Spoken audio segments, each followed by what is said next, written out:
Check, 1, 2. Mic check, 1, 2. Mic check, 1, 2.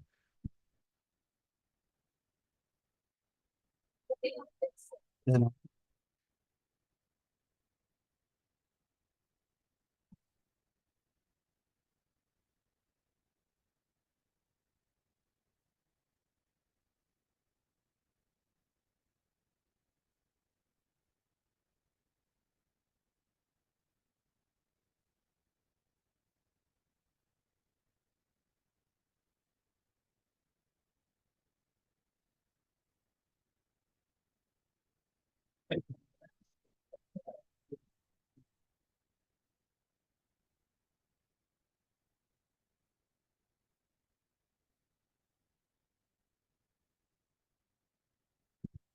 mic check, 1, 2. Mic check, 1, 2.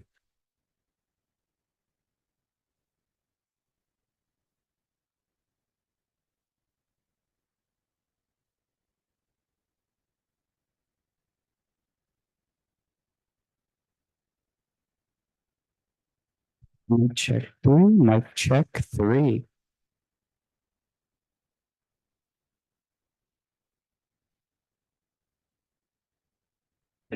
Mic check, 2. Mic check, 2.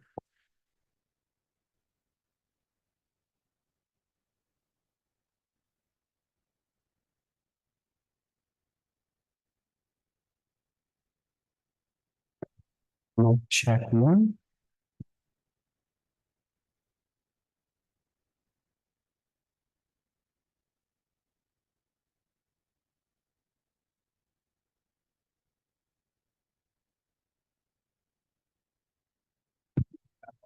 Check, mic 5.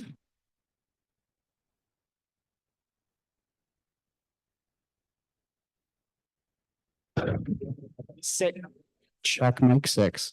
Those are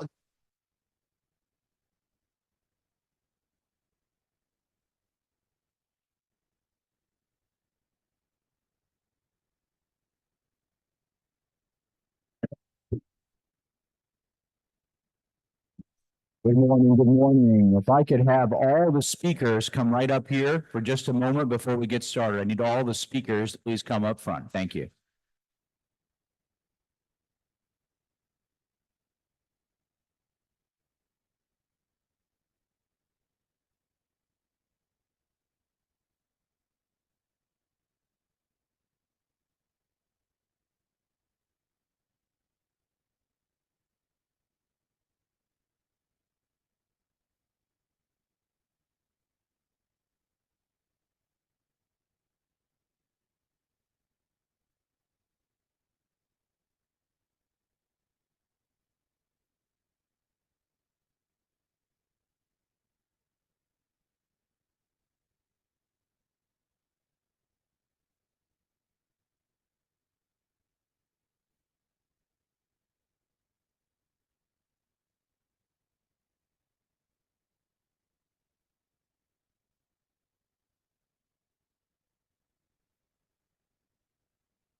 Seven check, set, seven check.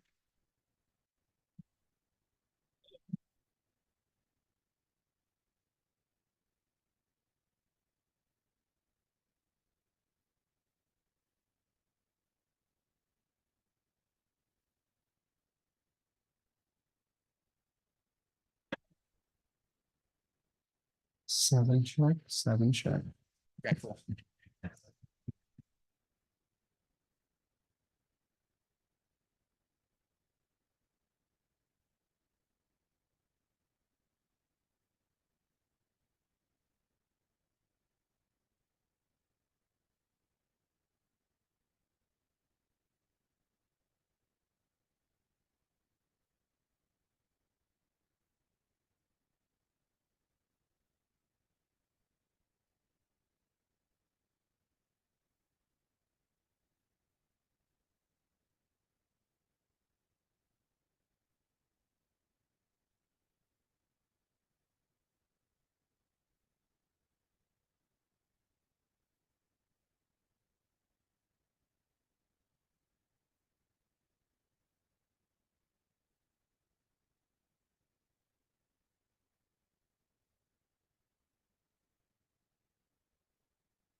Good morning, good morning.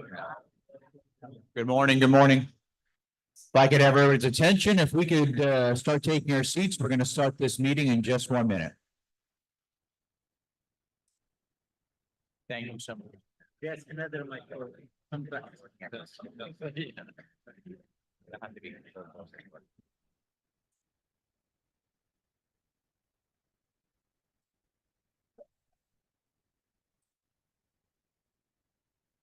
All right, good morning, everyone. We're going to call this meeting to order of the Joint Committee for the Senate Study Committee on Artificial Intelligence, as well as the House Subcommittee on Artificial Intelligence. Welcome to Iron Horse Farms. We're thrilled to be here. We're going to begin every meeting in the way that we always should, and that is with a blessing. And our very own co-chairman, Representative Brad Thomas, will give us a prayer.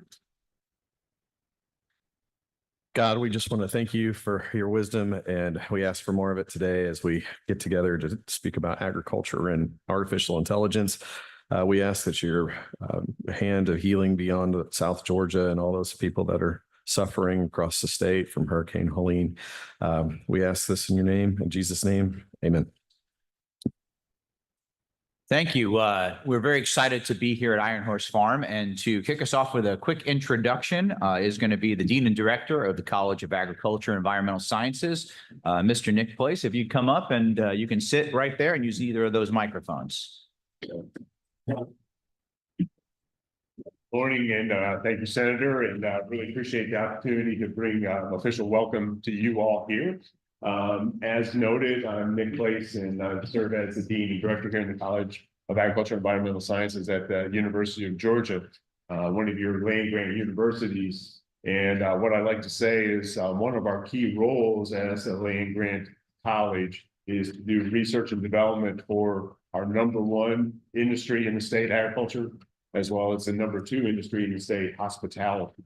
Let me tell you a little bit about some of the things that we are doing that I think are pertinent to what you'll be talking about today. In the area of agriculture, that being the #1 industry in the state, the University of Georgia has put together an Institute for Integrated Precision Agriculture. We started that back in May of 2022. And at this point in time, we have 76 faculty from across the whole university that is part of that effort. 42 of those 76 are in the College of Agriculture and Environmental Sciences, And I would point out that thanks to you all and the governor, 12 of those are brand new positions that were allocated to our college to focus in on precision agriculture. So thank you very much for that. That is, to me, a key part of really advancing what we do in agriculture and making sure that our agriculture producers are effective and efficient, and also that we are producing a safe and abundant food supply for the citizens that we serve. So again, the research and development that we do in relation to that are a key part of that, as well as producing students that can be coming out and working and leading those kind of efforts related to precision agriculture and technology. Artificial intelligence is certainly a key part of that as well. You'll be hearing a little bit more about some of those particular connections from Dr. Bastos when he talks to you about things that we're doing in robotics, autonomous vehicles, sensor technology, and all of those kind of things. I noted too that we, in addition to agriculture, we also work with a number 2 industry in the state, that being hospitality. I would remind you that the agriculture output and impact in the state is 85 billion. Hospitality is about 70 billion. We have a hospitality food industry management major that we started in 2019 in our college. Already we are ranked in top 5 by U.S. News Report. And that is basically because we honed in on developing students to be middle managers to step into the hospitality food industry management space. I was telling Senator Albers earlier that one of the areas that we are moving into now is the impact of artificial intelligence on the hospitality food industry management area in relation to utilization of hotel rooms, the food supply chain, and other things such as that. So that is another area that's very much connected to what you'll be talking about related to artificial intelligence. But with that, I'll just close down my remarks again by just saying, appreciate you all being here and be here throughout the day. Happy to address any particular questions that you might have of me. Thank you, Senator. Thank you, Dr. Place. We appreciate that warm welcome. We're going to do a couple opening comments. Chairman Thomas and I are going to tag team our meetings as we always do. Today's focus is on agriculture as well as workforce. And for those that have not participated in these meetings, this is our 6th already. We have hit different vertical areas, and some of the ones we hit for your information is research and development, transportation, infrastructure, education, both at the K-12 as well as the college, technical college, university level, as well as economic impact and innovation. We do have another meeting coming up in just a few weeks. That's going to be on November the 8th, and that's going to take place back in Metro Atlanta at Emory University Hospital. We're going to set up there, and the focus of that meeting will be healthcare and public safety. And then our final meeting will take place on December the 3rd. That will be back at the Georgia State Capitol. And that will hear from a few folks, and we'll also be adopting our final report and recommendations. So a reminder to all the committee members, and I know we'll have a separate set of recommendations, but I'm guessing they'll be substantially the same between the House and the Senate, that you work on the Senate side with Haley and her team, who runs our Office of Policy and Legislative Analysis, and as well as Chairman Thomas and the House group to make sure we're gathering that information now. In your folders, you'll have the graphic that we put together that many of you have seen before. It's also available on our website. There is a website under the Georgia General Assembly. If you click on study committees, you'll see Senate Resolution 476, and the framework exists there, and it talks about these verticals as well as the horizontal items, which crosses each area, which is regulation and ethics, privacy and data protection, and social welfare and equity. Also in there, which was spearheaded by Chairman Thomas, is a very robust definition of what artificial intelligence actually is. So a little precursor before we jump in today. I'll open it for Chairman Thomas for any opening remarks before we get to our speakers. Thank you, Chairman Albers. Every industry in the state of Georgia is going to be a tech industry at some way, shape, or form. That's just the fact of the future. And this is the most probably transformative technology we have to making Georgia's #1 industry even more robust than it has been in the past. More efficient and more economically friendly. So we're excited about that. We will be joining the Senate at Emory. That will be the last joint meeting with the two committees, and at which point we will also split off in the House and kind of have a wrap up meeting as well. We'll follow up with the dates of that to the House members. On the House side, please, if you have anything you'd like to talk about, Patrick Mock is our point of contact to the House Budget Research Office. So please feel free to reach out with Patrick as well. He'll be working close with us as we start the legislative part of this. So with that said, Mr. Chairman, I'll turn it back over to you. Thank you. I'm very excited to introduce a dear friend of mine, and I think everybody in this room, Commissioner Tyler Harper. I was honored to work with, at the time, Senator Tyler Harper for 10 years in the Senate, working on a myriad of issues from public safety, which he chaired and passed the baton to me when he moved on to bigger and better things. So proud of the great work that he does. And I'll tell you, I've been fortunate enough to see a lot of folks play constitutional officer roles in our state. I don't think anybody has done it better than Commissioner Harper for truly loving what he does and being part of this state, the community, and making it better. And as he says, sometimes it takes a farmer. So I'll turn it over to our good friend, Commissioner Tyler Harper. Thank you, John, Mr. Chairman, Senator Alvarez. It is good to be here. It's good to be with y'all. Good to see my friends and former colleagues, and always just a great opportunity to get together and visit and just have a conversation, which is what we're doing today. And I appreciate the work that y'all are doing on this specific study committee and the impact that this is going to have on across all aspects of our economy. But I specifically want to thank you for including agriculture in the conversation. As the dean noted, agriculture is our #1 industry, as you all know, and technological advancements in this industry, and I'll talk about that in just a second, are going to be vital for the success of agriculture in the future. And I'll kind of get into the whys, but it's an awesome opportunity to be here. I did spend 10 good years in the state Senate and with many of y'all. But I am really enjoying the opportunity I have now to lead our state's #1 industry as Commissioner of Agriculture. Thanks to many of you, we've been able to do a lot of great things over the last almost 2 years now, which is crazy that it's already been that long. And I look forward to the things that we're going to continue to do together to move our industry forward. I think as we get going, I just want to, I know when you talk about AI, most of y'all know what you're talking about because you're on the study committee. But for those of us in the ag world, when you say AI, it can mean a lot of different things. And so when you talk AI in agriculture to an ag guy, you got to clarify what AI are you talking about? So are we talking about avian influenza, which is a big deal right now, right? It's a big issue for us. AI. It's now been detected in dairy cattle in a number of states around the country. Fortunately, in Georgia, we've been able to hold it out. We have had AI issues in our poultry here, primarily in non-commercial flocks, which is the key. But we've been able to address those issues. We've had 2 such incidents since I've had the realm as commissioner, and we were able to knock those out very quickly. But thanks to the work of our friends at the College of Ag here and the University of Georgia, the vet school here, we have a significant partnership in that. You also have artificial insemination, right? In agriculture. That's a big thing in agriculture, right? AI and livestock, and the advancement of technology we've seen in that has allowed us to produce high quality livestock. They do that at the College of Ag every single day. At the vet school, they work on those technologies every single day.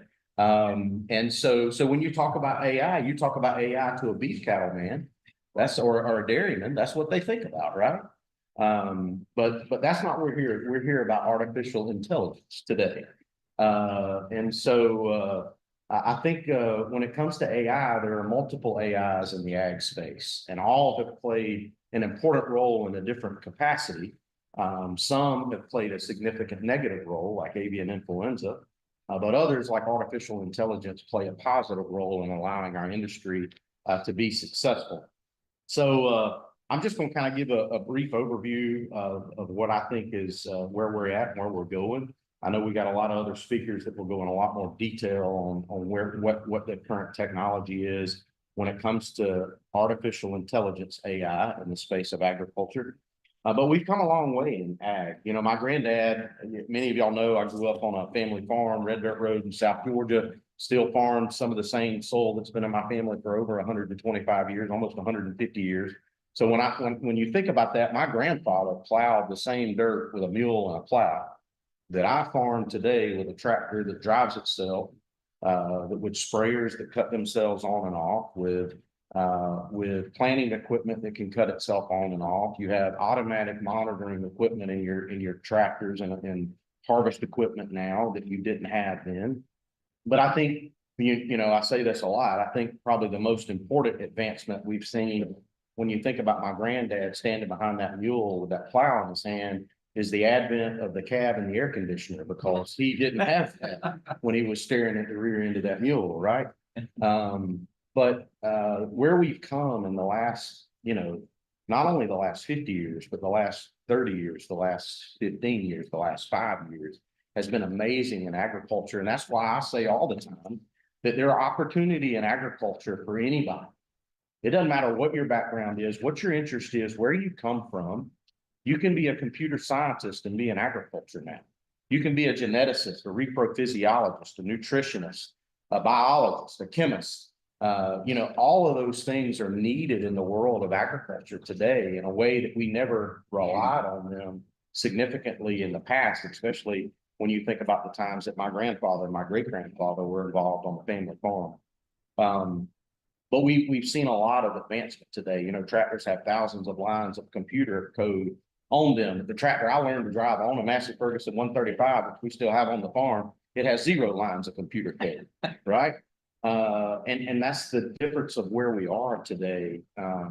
But it's kind of just to kind of set the stage. Before I get into it too far though, and it's already kind of been mentioned, please continue to keep our farm families and ag community in your prayers. Hurricane Helene has been devastating, not only to the state of Georgia, but 5 of our sister states as well. And I know in the state of Florida, Hurricane Milton hit them pretty hard. I want to publicly say thank you to many of you. I know Senator Burns has been boots on the ground constantly every day in his district, because his district was hit fairly hard. But many of you stepped up also. Many members of the General Assembly stepped up and put together care packages and shipped them to my part of the state, to Senator Burns's part of the state. And those families and those communities are very thankful. But our ag industry took a hit. About 3.2 preliminary estimates working with the University of Georgia, thanks to Dean Place and his team and the extension team. They've done a lot of phenomenal work on this. Have it pegged at around 3.2 billion direct hit to agriculture and forestry. And when you take in all of that and the impact to the economy, and primarily the primary communities in that stretch of the storm were rural communities. It's a little over about a $6.5 billion hit to those economies. That's devastating in some aspects. And so our rural communities have a lot to gain and a lot to work on, and our farmers have a lot to deal with over the next few months. Obviously, we're working with our counterparts on the federal level to hopefully get some help for those farm families, and we're committed to doing that. My team has been involved. Since before the storm, we were in the State Operations Center. You know, we're part of the emergency response team for the state of Georgia, and we have an emergency response role as the Department of Agriculture, and we've been boots on the ground as well, and we will be boots on the ground until we get through this, whether it's 6 months or it's 3 years. We're committed to the long haul as a department. But before the hurricane hit, and I kind of want to lay the groundwork a little bit. Even before the hurricane, the state of the ag economy in America was in a pretty tough spot. And I kind of want to lay this foundation before I get into the AI conversation. I'll just be frank. I'm really concerned about the state of agriculture in America right now. When you look at one, we currently have no farm bill. The farm bill expired September 30th. So we currently have no farm policy that we are operating under, which causes uncertainty in the agricultural marketplace. Farm income is expected to be down about 43% by the end of the year since 2022 in America. When you look at 4 commodities in the state of Georgia, corn, cotton, peanuts, and soybeans, last year, those commodities practically broke even in the state of Georgia. This year, if you use the same yields from last year, and you adjust for inflation and input cost and commodity prices, we're looking at almost on those 4 commodities alone. I know we grow about 300 different commodities in the state of Georgia, so that's not taking the total ag economy into perspective, but it just gives you kind of an idea of what we're dealing with in agriculture. So a combination of high input costs, inflation, high interest rates, and suppressed commodity prices have really set us up in an interesting place. And that was before Hurricane Helene. And even before the hurricane, our ag lenders were telling us that upwards of 25% to 30% of Georgia farmers may not be able to get an operating loan next year because of where we are financially and the way they have to operate, work those on a cash flow basis. And so I'm really concerned. And the last thing I'll say before we get into more of the details of the conversation is this. You know, for the first time ever, we have the highest trade deficit in agriculture ever. It's expected to be about 35 billion by the end of the year, which means we've become a net importer of food, which means we're heading in the wrong direction. I say it all the time, ag is national security. A nation that can't feed itself can't sustain itself. Well, we're already heading the opposite direction of where we need to be when it comes to our nation's food supply. So I'm concerned. The American farmer is in a tough spot. The Georgia farmer is in a tough spot. And we've got a lot of work to do from a policy perspective, local, state, and federal, to work to address that and level the playing field and ensure that our American producers can be sustainable and that our American ag industry can be successful. Because I argue the success of American agriculture equals the success of our nation. If ag's not successful, America can't be successful. And how do we work to address that? Well, obviously, artificial intelligence is one way to help. In agriculture, every single day, we're asked to do more with less. That's the question that is laid on the table for researchers at the University of Georgia, at Fort Valley State, for the farmer. We want you to put more beef on the hook, more lamb on the chop, more peanuts under the dirt, more cotton on the stalk, more corn on the cob. We want you to do all of that, but we want you to do it with less feed, less fertilizer, less seed, less chemicals, less water, and less land. At some point, more with less doesn't compute, because there's only so much cotton you can put on a stalk before it gets unstable, or corn you can put on a cob before the stalk becomes unstable. There's only so much room under the ground where you can put more peanuts. And so, you know, at some point, there's those lines will cross. I don't know where those lines are, but through research and technology and advancement and a lot of the work that our researchers and extension has done, we've been able to answer that question. We've been able to do more with less. But at some point, we have to have a certain amount of land to grow the food that we depend on, which is why you know, this is not what this conversation is about, but that's why it's important that we protect ag land, and we've done a lot of work together in doing that. But one of the ways that we can help answer that question too is artificial intelligence. How can we reduce input cost? How can we reduce utilization of product or water or land, but still be able to produce more of a product, a high quality product, more efficient, more effective, and still be able to pencil it out at the end of the day on the farm. Artificial intelligence obviously has the ability to help us increase yields, help us reduce our losses on the farm, help us make better decisions as producers. And it also can help us try to look at in a word, predicting weather, pests influence of pests that can be damaging to crops, disease, and even water stress. It definitely, artificial intelligence has the ability to help us optimize our inputs, obviously manage our labor on the farm, be more efficient, and definitely save input costs. And what we've seen so far, I mean, when you look at spray technology today, and I'm sure they'll go into some of this, but you can, where do I spray? When do I spray? And how much do I spray? Same way with irrigation.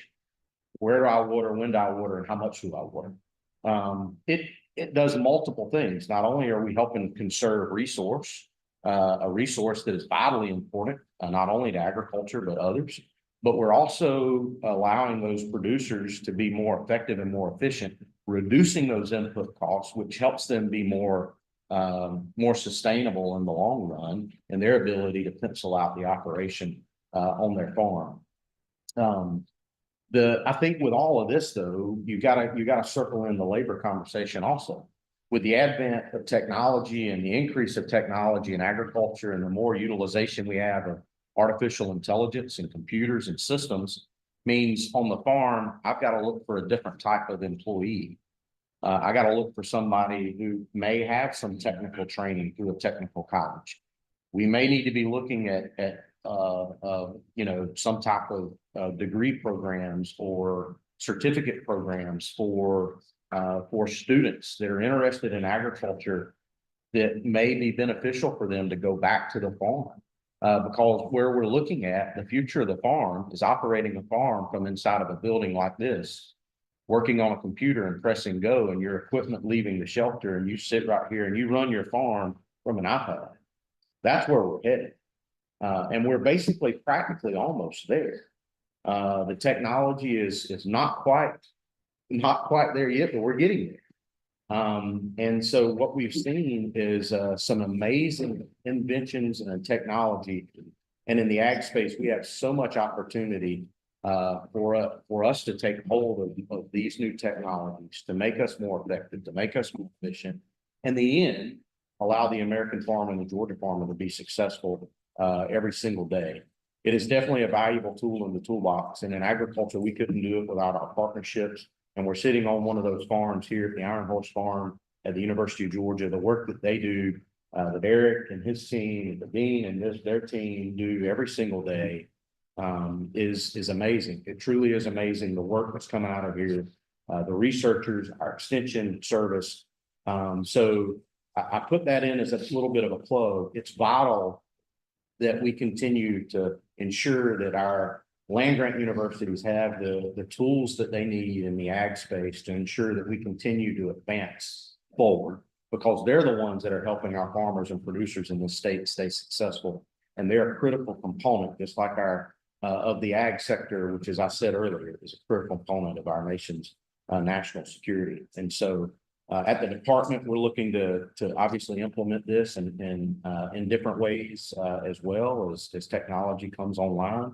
But we're definitely willing to be a part of the conversation, willing to be a partner in this. And I think we have tremendous opportunity for artificial intelligence in agriculture. So, Mr. Chairman, thank you for giving me a few moments to say a few things, just share some thoughts about where we are, and I'd be happy to take any questions. Commissioner, thank you as always for your great wisdom. I'll start off with a question. I'm sure there'll be a few from the committee members. You were mentioning even your own family experience and then how that's evolved. And now even using the analogy of running the farm from inside this room with screens. One of my concerns is how do we get artificial intelligence and those type of tools in the hands of the family farm? And not that we don't need all sorts of farms from large corporate to medium to small. But as a fan, as I know you are of the small business, small independent family farm, how do we get that into those family farms, that type of technology and understanding? So I'll just flat out be honest with you, Senator Alvarez. It's a cost issue, right? It's a cost benefit analysis for those family operations. Right now we have phenomenal technology when it comes to irrigation, variable rate irrigation, VRI, as we know it in the ag space. Which reduces our utilization on water, but it also increases our efficiency as an operator. It saves us costs, but that type of technology is very expensive to implement on your farm. And so for the family farm operation who is already in a significant financial situation as it is because of where we are in the state of the ag economy, adapting new technology can be very difficult. financially, just being honest. And I think one of the things, when I was in the General Assembly, one of the things some of us in the ag world were kind of discussing, obviously never came to fruition, was, in this conversation surrounding water, how can we incentivize producers to adapt technology that saves a state resource, that helps us in the court cases, right? But also helps them on the farm as well. What type of policies can we implement? I think there may be room for that in the policy arena, finding ways to incentivize family farm operations on taking on that new technology, because I think there's a benefit back to the state. There's a benefit from the perspective of it allows the industry to continue to be successful. It allows their family farm to be more operationally effective and efficient. And it ensures that agriculture continues to be successful as our number one industry in the backbone of our economy. That's great. And Haley, I know you're listening, so if you take that down, that will likely be a recommendation of this committee. And you've said this for a very long time, and I could not agree more with your words. This is a national security issue. Absolutely is. Okay, questions from other committee members? Got one from Senator Burns. Thank you, Mr. Chairman. Thank you, Commissioner. We appreciate you. You've done a phenomenal job, and we've got a lot of challenges. You're right. I appreciate the overview. I want to hit, I don't necessarily want you to respond with an answer, but I would like you to be aware of the challenges. And I think you are, but I want to make sure the audience understands it. First of all, let's talk about right to repair. As we add technology to our equipment and to our systems, all of a sudden, the owner of the equipment can only do a limited amount of actual repair work themselves. They have to rely on the vendor. So one of the policy challenges we have is how do we respect the vendor's intellectual capital, intellectual property, but at the same time, allow the farmer, the producer, to receive timely repair, whether it's parts or technicians or whatever. So vendors are struggling, as are farmers, to have the technical capacity in their shops to service their customers. So how do we find the balance between the farmer and the vendor when it comes to enhanced AI embedded in that equipment? That's one issue that I'd like for us to at least be aware of. A second issue deals with drones and the impact of drones in agriculture. And again, not necessarily for the commissioner, but for the audience to help us understand drone technology and drone utilization, whether it's in surveillance. I know I have farmers in my district that use drones for aerial spray. And over time, that could become a significant contributor to our space. And it's an artificially intelligence driven industry. And the dean and I have had this conversation before, but I want to put it back on the table. We suffer a lot of crop damage from feral hogs and feral deer. I call them feral because they aren't wild. They come in my yard and they eat my bushes. And if I feed them, they come more. How do we address the issue of crop damage and crop losses? And as you point out, we have to get higher yields, but yet have less resources to provide them. So as we have these discussions as it relates to agriculture, as it relates to artificial intelligence in agriculture, I'd like to find a way to maybe consider those three issues. I think, Senator Burns, you bring up, Chairman, significant points, and you highlight some of the, especially on the right to repair issue. That is definitely one of those that is a difficult. I think it's a difficult problem to try to figure out how do we solve, right? Because I can still work on my Massey Ferguson 135, my granddaddy bought. But that newer tractor that I have, sometimes it throws a code and I have no clue what that means. And it could be as simple as a fuel filter needs replacing or something. And I can do that without having the ability to hook into the electronics. It's hard to know that, right? So there's that conversation that is ongoing, and we definitely got to find some type of palatable solution on both sides to allow them to work together to protect the property, obviously, but also allow the producer to be successful in the same time.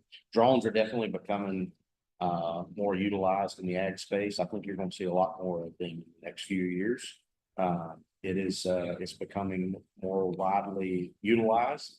And I think it will continue to grow. From just as simple as scouting a field. We can use drone technology now to scout cotton fields where we couldn't do that in the past, right? So send a physical person out there, we can utilize drone technology through enhanced camera systems and software, and using AI.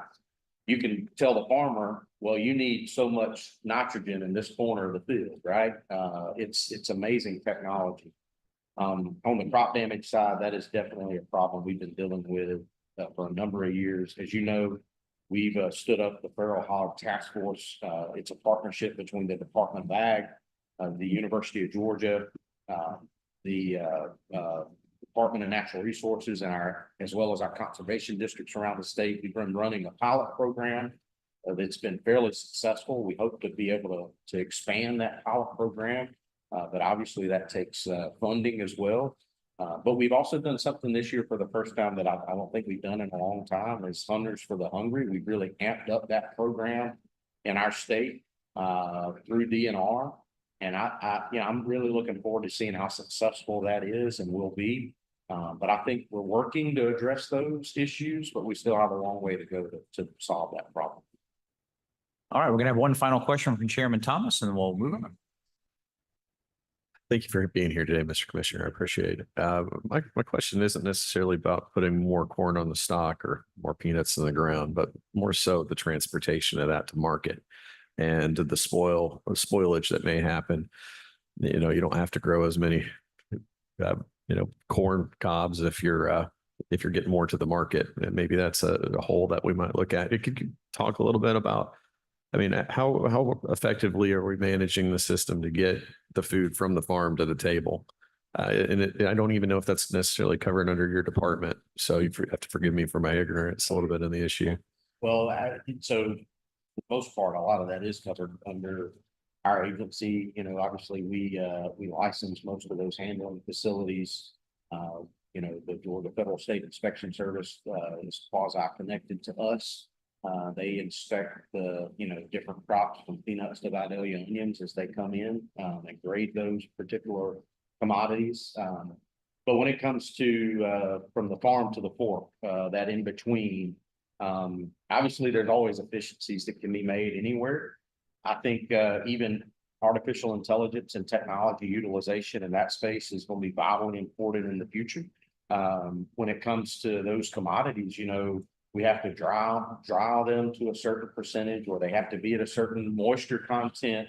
They have to be, there's all kind of different parameters that you're looking for, right? And so AI can help us from the farm to the fork, from the perspective of ensuring that when we're harvesting in the field, we're harvesting at that optimum time, which means that there's less issue once you get into those middle sections of the supply chain before you get it to the table.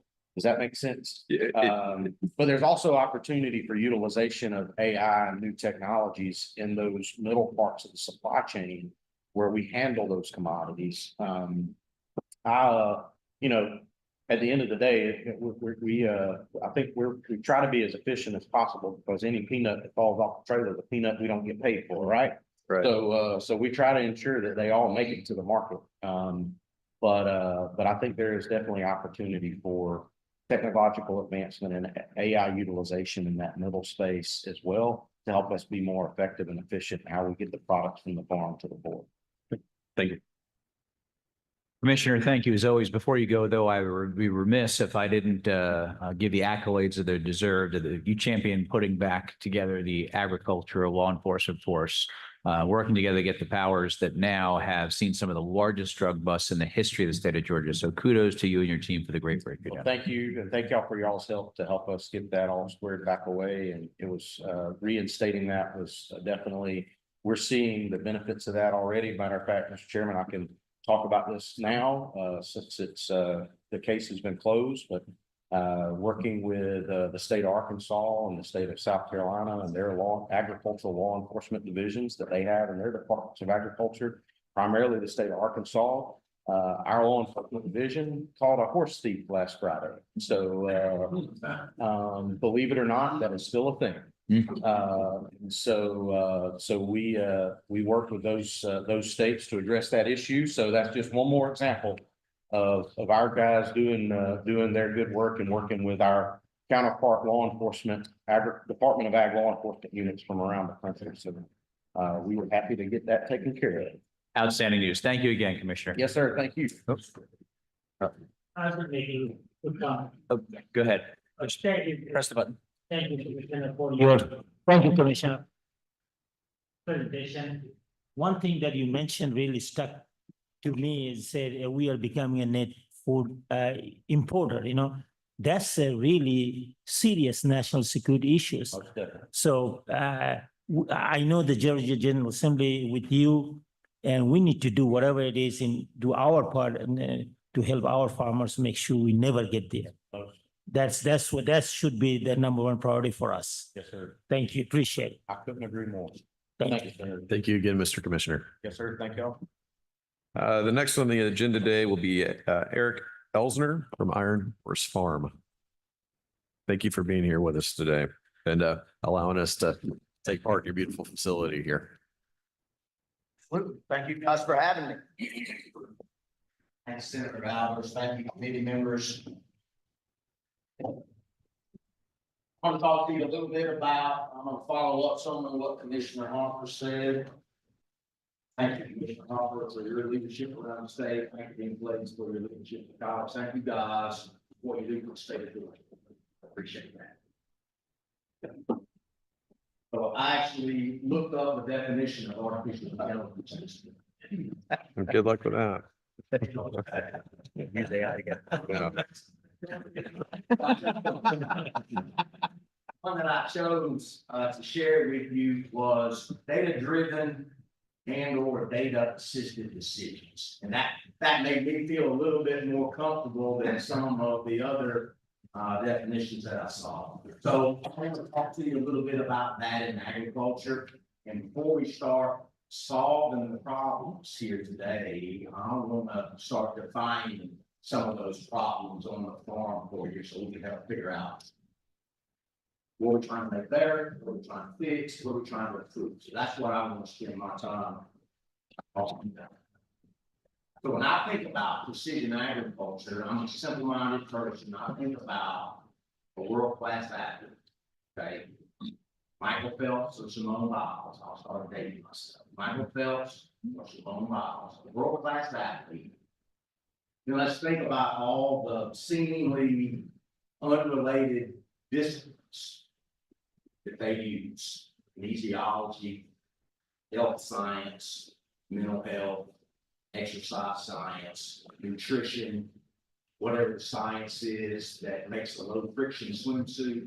All of those standalone disciplines come together in a focused effort to maximize the genetic potential of an individual. I think they come together in different ways for Michael Phelps and they do Simone Biles. Right?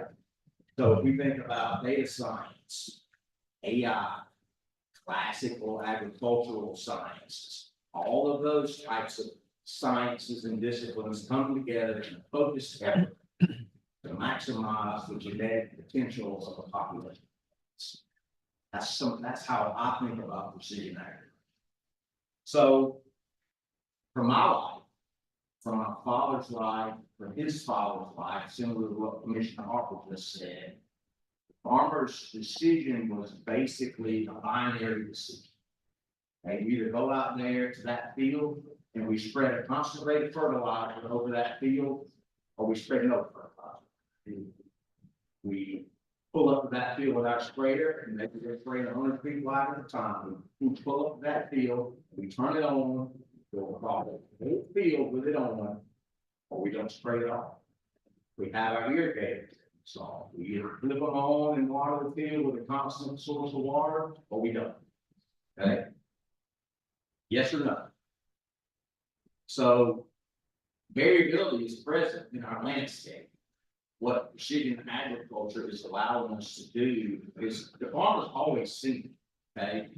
Commissioner Harper's grandfather knew that this part of the field acted differently than that part of the field. And he may have thought he knew why, but he couldn't do anything about it. So what we're able to do today is quantify those areas of variability and assign a value to them.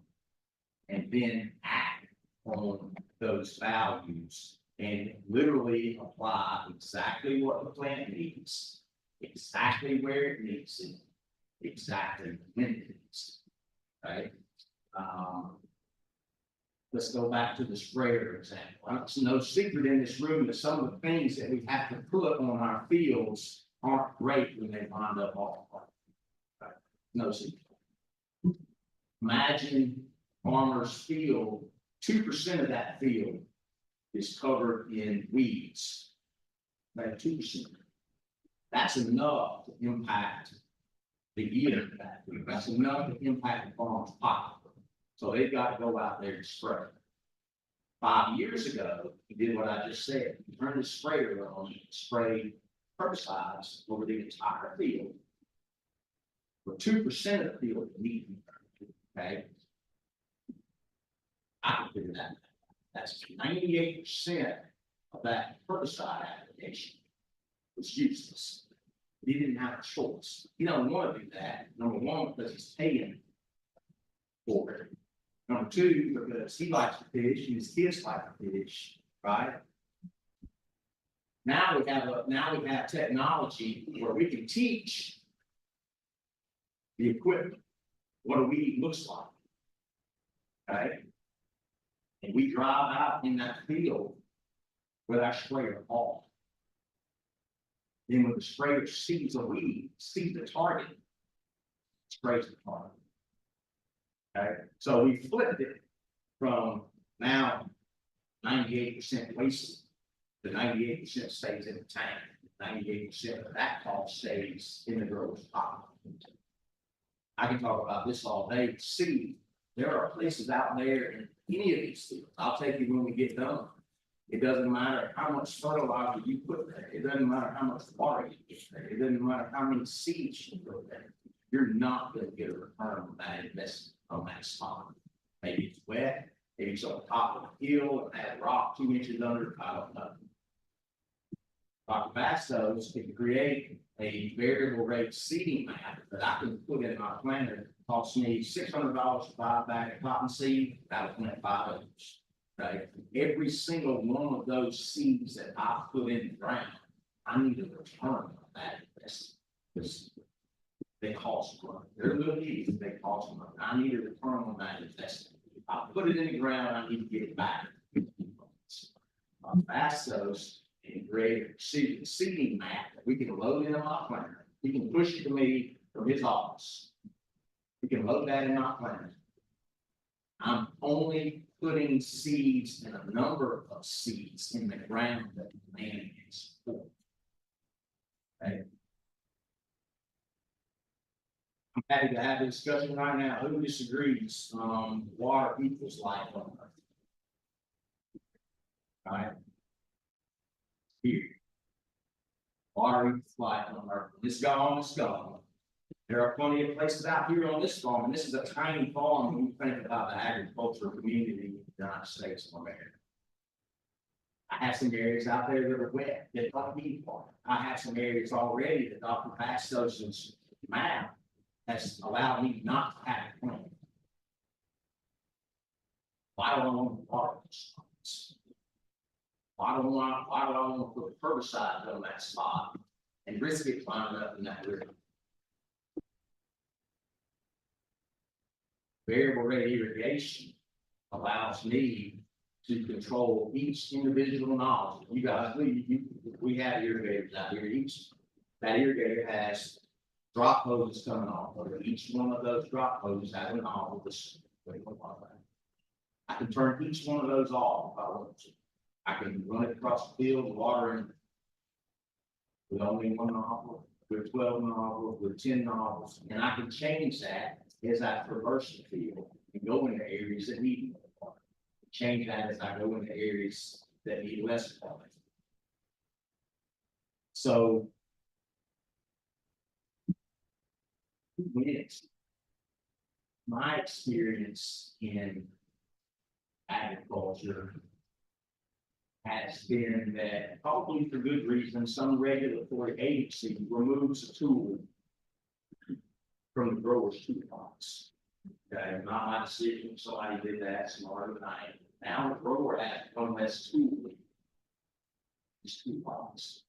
Or company creates a new chemistry, or they create a new this or that, and puts another tool in a farmer's toolbox. But when not used wisely, that may cause some on-target impacts that nobody wants. So most of the decisions up to this point, somebody's been winning, and there's a chance that somebody may be losing. Okay. With precision agriculture, roads, because he keeps money in his pocket. He becomes much more effective. Our natural resource base wins because now I've greatly reduced the chances of an off-target movement of some substance that I paid money on, right? I want to keep it where it needs to be, I don't need to go on. And farmer wins, natural resource base wins, we win. Our grandkids. So, and it's a win-win-win, and I've never seen anything like that in my experience in agriculture, where there's technology, everybody.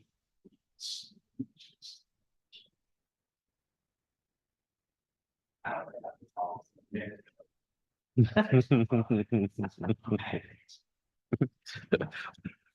Well, thank you. We always do appreciate it when you keep it to the point. Succinct is fine with me.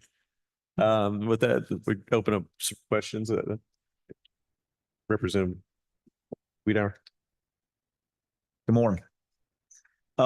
With that technology, you were talking about the nozzles, you can turn off, turn on, based on what plot of land might need. Has that gotten to the point where it's just automatic? Like you can load it in, like you map a field, you know what you need on which part of the field, and you actually load it into a computer. Because I've been in some of these tractors that are just unbelievable what they can do. So the nozzles, just as you're going across the field, one might kick on, one turns off automatically. Example for that, say from a even an entry level, section control or rate control or sprayer, I can give you a couple of examples. You're on like that. We don't have rectangles and squares like a lot of agricultural areas have. So when we come to the end of that field with a straight line, okay, this part of the boom is out of the field before this part of it. Mhm. And so individual nozzle control on my sprayer will cut those off, because I've created a boundary of what that field is. That boundary is in the computer by displaying the tracker. So whenever the display knows how wide my sprayer is. So whenever part of that sprayer leaves the boundary, it comes on. Okay. With variable rate irrigation, doing the same thing, we can control individual nozzles. So we probably vary crop to crop just based on the water needs of corn versus cotton. But at the beginning of the year, I'm going to load a prescription because I know that I need 2 inches this week in my good part. But I only need 1 inch in the bad part. I can't use all that water. So that goes in at the end of the year. That prescription goes in at the end of the year from my desk. I push it out to the control panel from the cloud. And all I do each week is the corn ramps up its water use, and then later in the season, as it ramps down, each week, I just change how much water, but not relative. Mhm. Mhm. It does, it does. Thank you.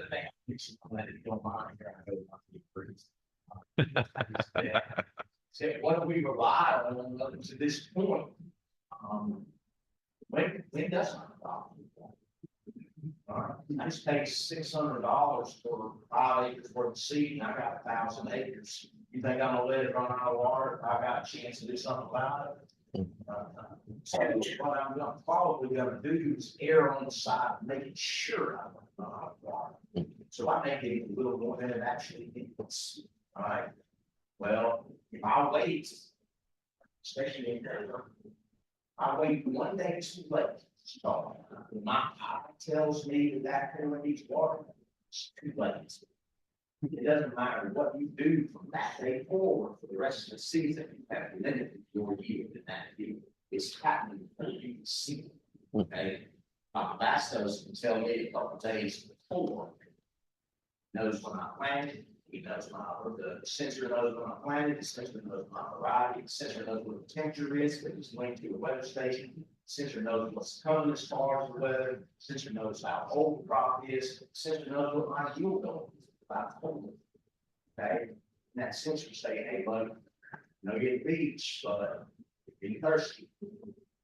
Okay, that's a data, it's just a decision that I couldn't make. I would make the wrong decision, done it all my life, I'd make the wrong decision and not even know what made it wrong decision. Thank you. So, Eric, thank you for a real passionate testimony on the way that farming is moving. It sounds like you have total situational awareness of what's happening on that field. And with more data coming in, more algorithms coming in, you get even further situational awareness. What would be that next frontier beyond that to get you the next 20% yield, the next 20% in profits? What would be that next frontier? I plan to do that, maybe a question about that. I think.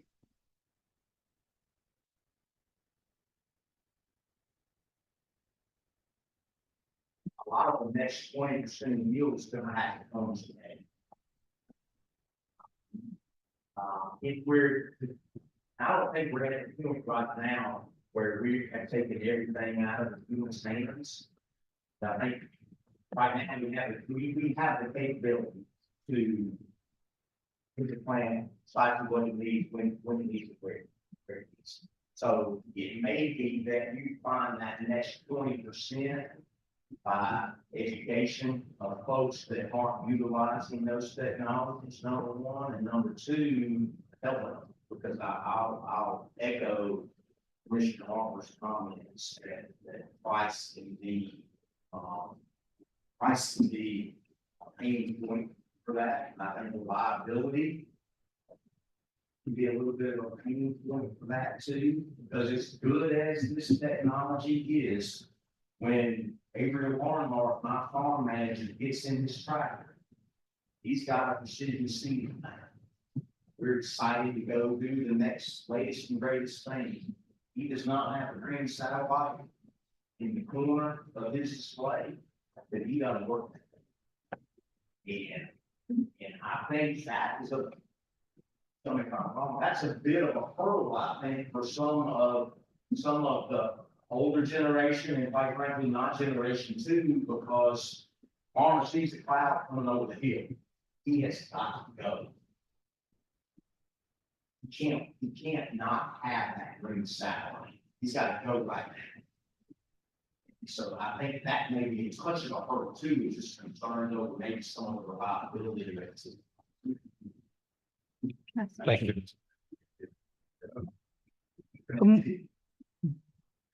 Good morning. Oh, thank you. Good morning, and thank you for your presentation. It's really amazing. My question, and recognizing some of what Commissioner Harper had said before about funding, how much of this technology is currently being used by your average family farm? That, when I travel around the state, how much of the tech, when I travel around the state, I see mostly really straight roads. So with respect to guidance system in a tractor, 70% there. That's pretty universal. So I think, so that entry level, technological step for the grower is a guidance system. Mhm. So I think it's fairly well adopted. And that's for the godsend from a stress standpoint, can I stay out here until 3 o'clock in the morning? Because I'm not as tired, as I used to be. Beyond that, when you get into some of these other technologies, precision seeding, precision irrigation, then you're getting see and spray, that technology where you're getting some really, really expensive equipment right now that would take an economy of scale that probably a lot of small. And I guess that's Eric's speaking on. That's my. Okay, thank you. I had one other question, if that's okay. Absolutely. What kind of impact does this have on your workforce? No, I have a couple of little notes right here that I had at the time. I don't think I mentioned. Rural stress. And so my workforce. It's hard to explain the experience. First of all, just having the air conditioner, everybody laughed. But if you get in your vehicle, you go find a dirt road in July, you roll the windows. You cut the air conditioner off, you sit in there 10 hours. Maximum down the dirt, just do it for one day, right? Having air conditioner is a good something. Except for harvest, 90% of the operations that you're performing, when you're a grower, driving tractor in the field, they're behind you. 90% of what's going on is behind you. And so what you do in the tractors, you can shift, they know too, you can shift the seat 45 degrees, but you can see back, make sure everything's going okay back there.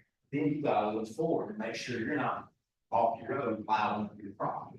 So you spend all day long, depending on how good you are, 70, 30, 70, 30, or maybe 70, 30, 70, 30. And so you have no idea, you have no idea how stressful that is to do that for 16 hours straight. And we're already in a stressful situation because maybe my finances aren't great. Maybe it hadn't rained good like this one. And so any piece of stress that you can remove from that person, man, woman, or child, you do it with that. So you can work all night long. It's when you are driving a tractor at night in the middle of space, you have lights that are illuminating your work area, but you're isolated from the world around you. It's not scary, but it's a little bit unsettling. You don't know where you are in space. All of a sudden, you're at the end of the field. All of a sudden, there's that pole in the middle of the field that I forgot about this dog. That guidance system is an angle. And it's just a little bit. It does the same thing. Does that make sense? Thank you. All right, I believe we have one more follow-up question from Representative Mark Sweethour. So obviously guidance, that was a great way to really kind of put somebody in the seat of the stress that these farmers are under. And I appreciate that. Obviously, if we've gotten a point where at least a majority of farmers are able to utilize that technology, and the next step is whether it's precision seeding or watering, can you give me any sort of a ballpark? Like, what is the cost on that? Like, for those of us who have no idea what a cost, what kind of investment? And I know, that might be a wide range. It may not be an easy So however best you could answer that. Yeah, so I can tell you that if you went today to any irrigation company that they ordered from Boston and did it, let's say it's $60,000, they're just going to change it on the side. I get one here for $60,000. Variable rate technology on it, $150.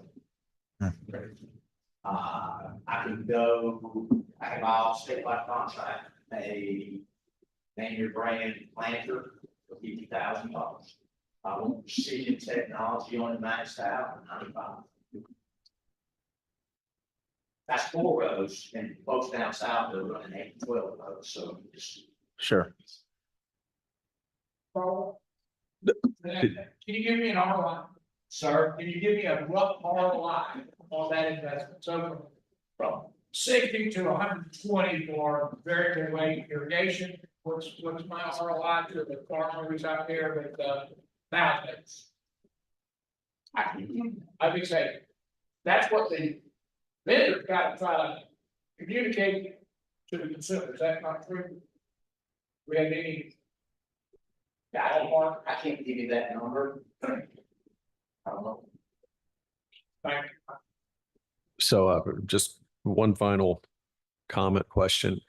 A lot of times I get this throughout, and it's not necessarily just agriculture, but sometimes it's city services, sometimes.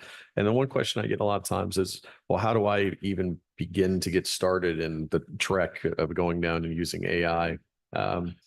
Are there some easy wins? Is there some kind of low hanging fruit, if you will, that some of these farmers could look into? Well, I think number one is the guidance system. That's pretty easy. Thank you, Leo, coming if I'm wrong. I think soil moisture. I think that's a pretty easy first step into, you just go out there and stick it into your field. You can pull the data off of it either from the cloud or literally a little data logger. You're getting real-time information on how dry it's. And I think if you're honest with yourself, you can really quickly see that you can recognize, if you're honest with yourself, that there are things happening out there in that field.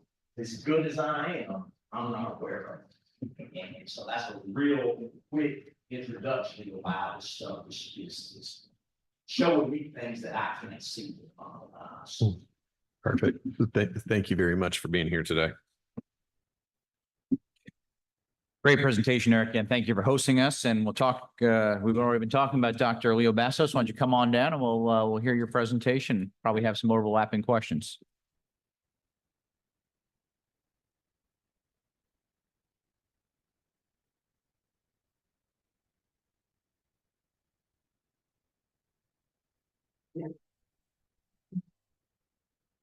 All right. So I think someone earlier had a question about not being able to hear online. I don't know if that's still the case. If you cannot hear me, please let us know. Let me get it's working. All right. Oops. Let's go back. All right. Good morning. Thanks everyone for being here today. I'm Leo Bastos. I'm an assistant professor of integrative precision ag here at UGA. It is my great pleasure to show you a few use cases that we've been using AI in my team only. And I just want to make a connection here between what Dean Play said earlier. I am one of the new hires of the Precision Ag larger investment at UGA. And so this is just a very small sliver of what's going on at UGA today with AI. It's just and some of the projects I have in my team, just so for you to keep that in mind. All right, so first, I thought it was going to be really important to define what AI is. So that's how we're going to start here. So we're going to talk about what is AI, and then I want to show you 4 use cases where in my team, we're using AI to go all the way from looking at plants to fields to regions and for the people of Georgia as well. So we're going to be touching on different subjects here when it comes down to using AI and how we can benefit from plants to people all the way in between.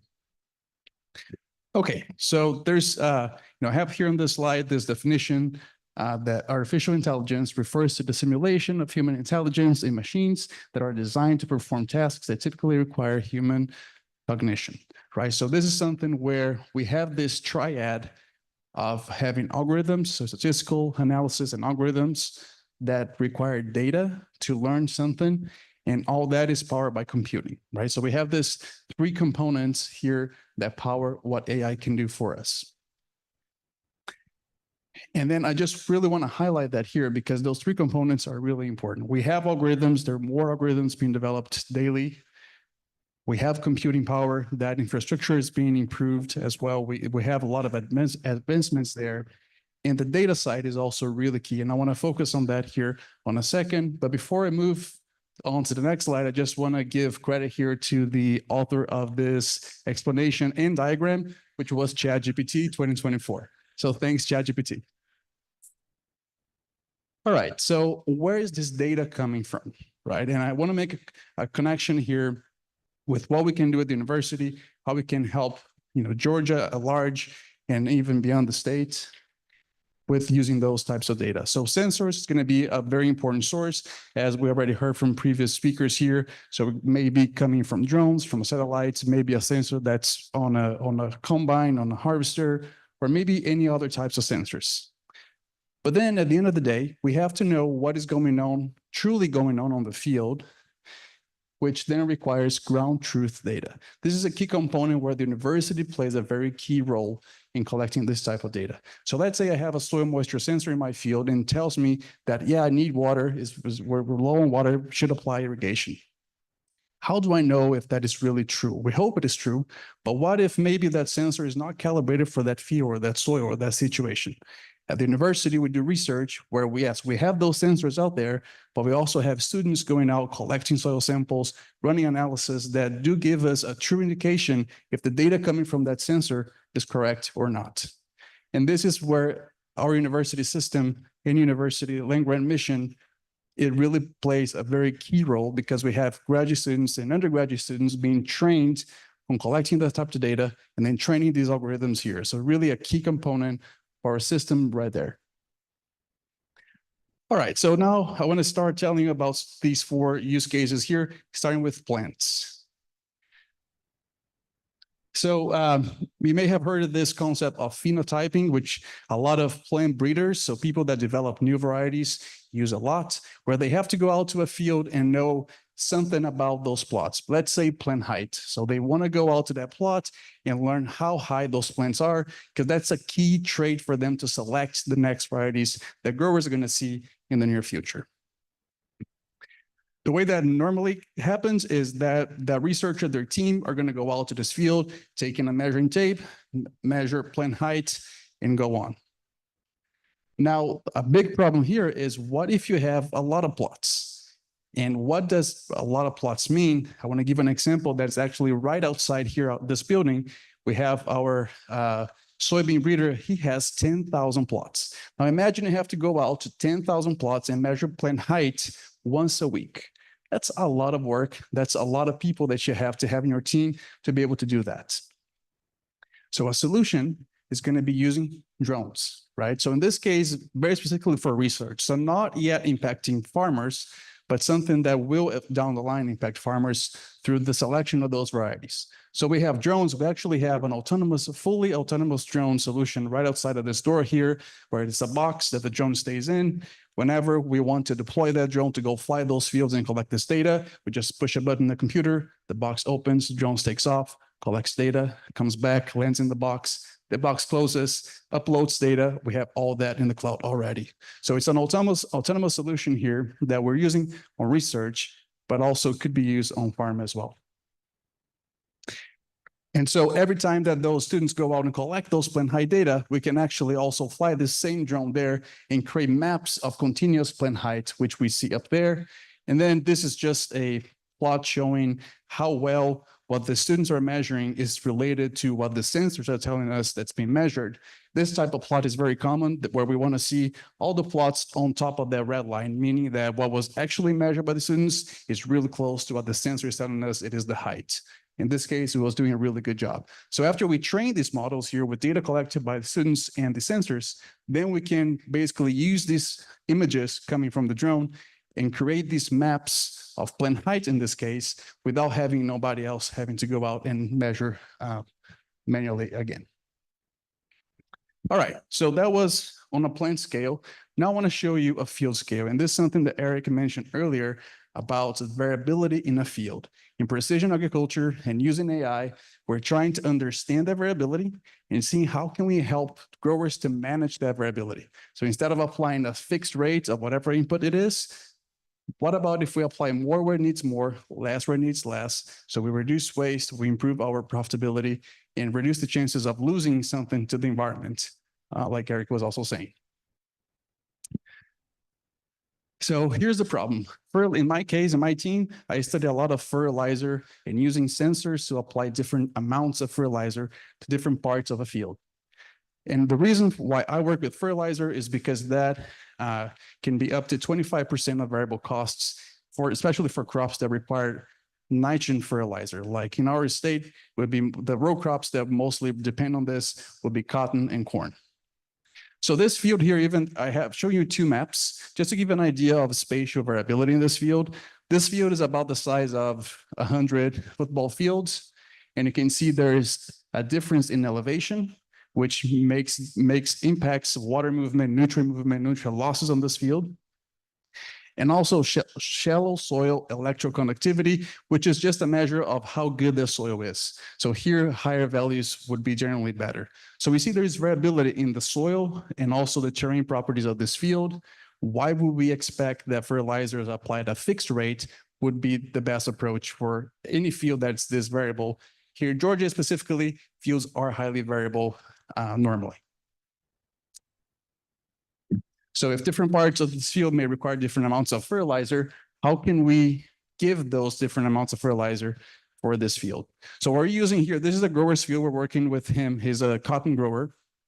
He actually reached out to extension colleagues and said, I think I'm applying too much nitrogen to my crop. I just don't know if that's true or not. Can you help me to set up a study where we can look into this? So we're working with this grower. And in this case, we're using satellite imagery. So not drone. And the reason why not drone here is because first, it's a very big field. So a drone would take a lot of time, a lot of battery to really go through and collect all the data that it needed. But also because satellite is scalable, right? I can use this satellite for this grower, for the grower next to him, really to anywhere in the world, really, for this satellite. So it's something that if we develop technology using satellite, I can then upscale this to many growers very quickly, very easily, and they don't have to rely on purchasing drone imagery or even a drone contractor for that imagery. All right, so this satellite imagery here, we're basically, what I want you to realize is the differences in color are related to differences in crop health, in crop vigor, where in this case here, a yellow color means higher vigor and a blue color means low vigor. So we see there is variability in this field. And what we would like to do is to apply more nitrogen where the crop is less vigorous, less healthy, and less nitrogen to where the crop is very vigorous already. So we are not giving a fixed rate of fertilizer, but really just giving what the crop needs. And then those strips, the red strips you see there, are our study where we're applying a variable rate of nitrogen. So each one of those little red squares is potentially getting a different rate based on this satellite imagery. So then what I have here for you next is the map with what rates were being applied based on satellite imagery. So we're letting the crops tell us through satellite imagery how healthy they are, and then deciding a rate based on that. The average rate that the crops were asking for in this field was probably around 15 pounds of nitrogen per acre. The grower traditional practice that he was doing was 60 pounds per acre. So 4 times more what the satellite-based rate was. So reducing the rate 4 times, then you would ask, okay, if we're reducing this very important input so much, is it impacting yield? That was the question that he had. So I have shown you here a plot for yield. We see that, let's see if I can show you. So the variable VRN is the variable rate. We got a little bit lower yield than his practice, which was 60 pounds, which was right here. So we got a little bit of lower yield. However, because we're applying so much less fertilizer, how does profitability pan out in this case? So with profitability, we're seeing that we're actually just as high with the variable rate as his management. So overall, reducing nitrogen rates based on satellite, so based on that field, did reduce yield a little bit, but still it was making this grower highly profitable because of the reduction in input costs, as the previous speakers already mentioned here. So sometimes, especially in the case of nitrogen fertilizer, with precision ag, the promise of nitrogen fertilizer variable rate is not that we're going to increase yields, is that we're going to reduce costs and maintain yield and hopefully increasing profitability. And that's one case very specific to nitrogen itself. But we showed that for this grower, we could do that. He was so excited about these results. We're actually running this study again in 2 more fields in his farm. And he's really a forward-thinking grower that wants to keep moving in this direction. And this grower specifically is very, very great to work with because he understands that he may have taken a little bit of a hit on yield. However, he was still similarly profitable. And if you're applying that much less nitrogen, you are for sure losing less nitrogen to the environment. So I'm not showing you that data here, but he's being more efficient with how much nitrogen he's using, which is something very important as our growers, especially cotton growers, they're being pushed to be more sustainable. And one part of sustainability is impacting your environment the least. So this grower can really document that he has a very smaller effect on environment coming from his nitrogen fertilizer while still maintaining high profits. That's something that we're trying to help our growers with. All right, so now going to regional level here.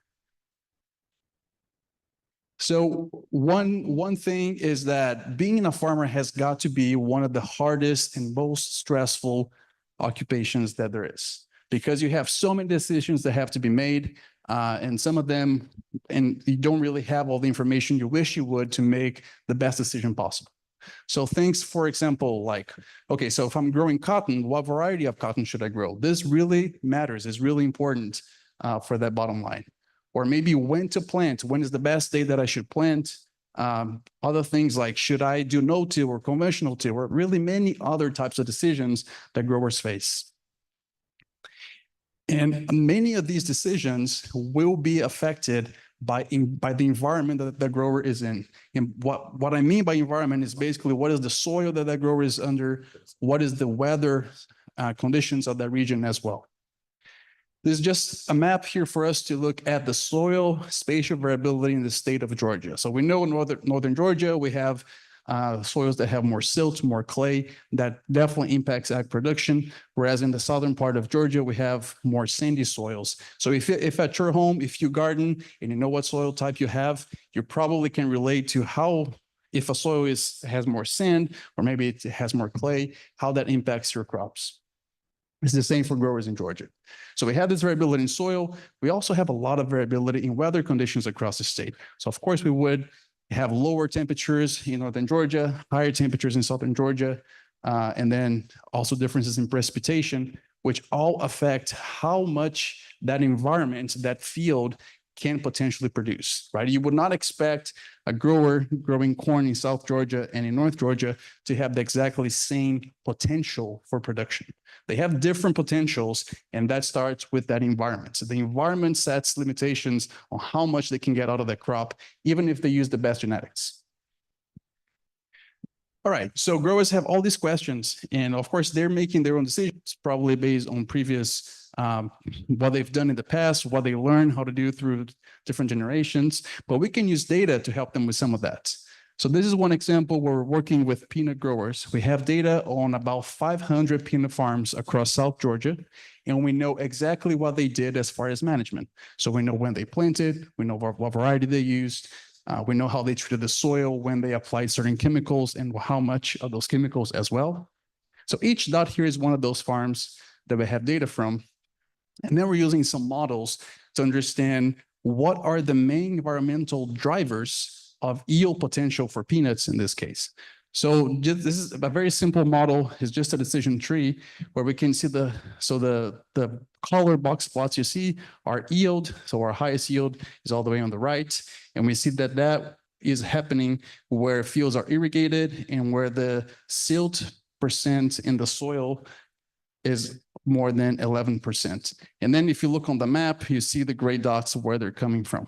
So we have all different types of decisions here that a grower can understand, okay, in my environment, am I limited by that environment? Yes or no? And if I am limited by the environment, what can I do to alleviate those limitations? So what practices can I take to make sure that the environment is not having such a negative impact on how much I can grow out of that field? All right, so lastly, I want to show you how we're using AI for the people. And I think this is something that is really interesting, is a project that I started getting involved in the last year or so, and it's been really fantastic.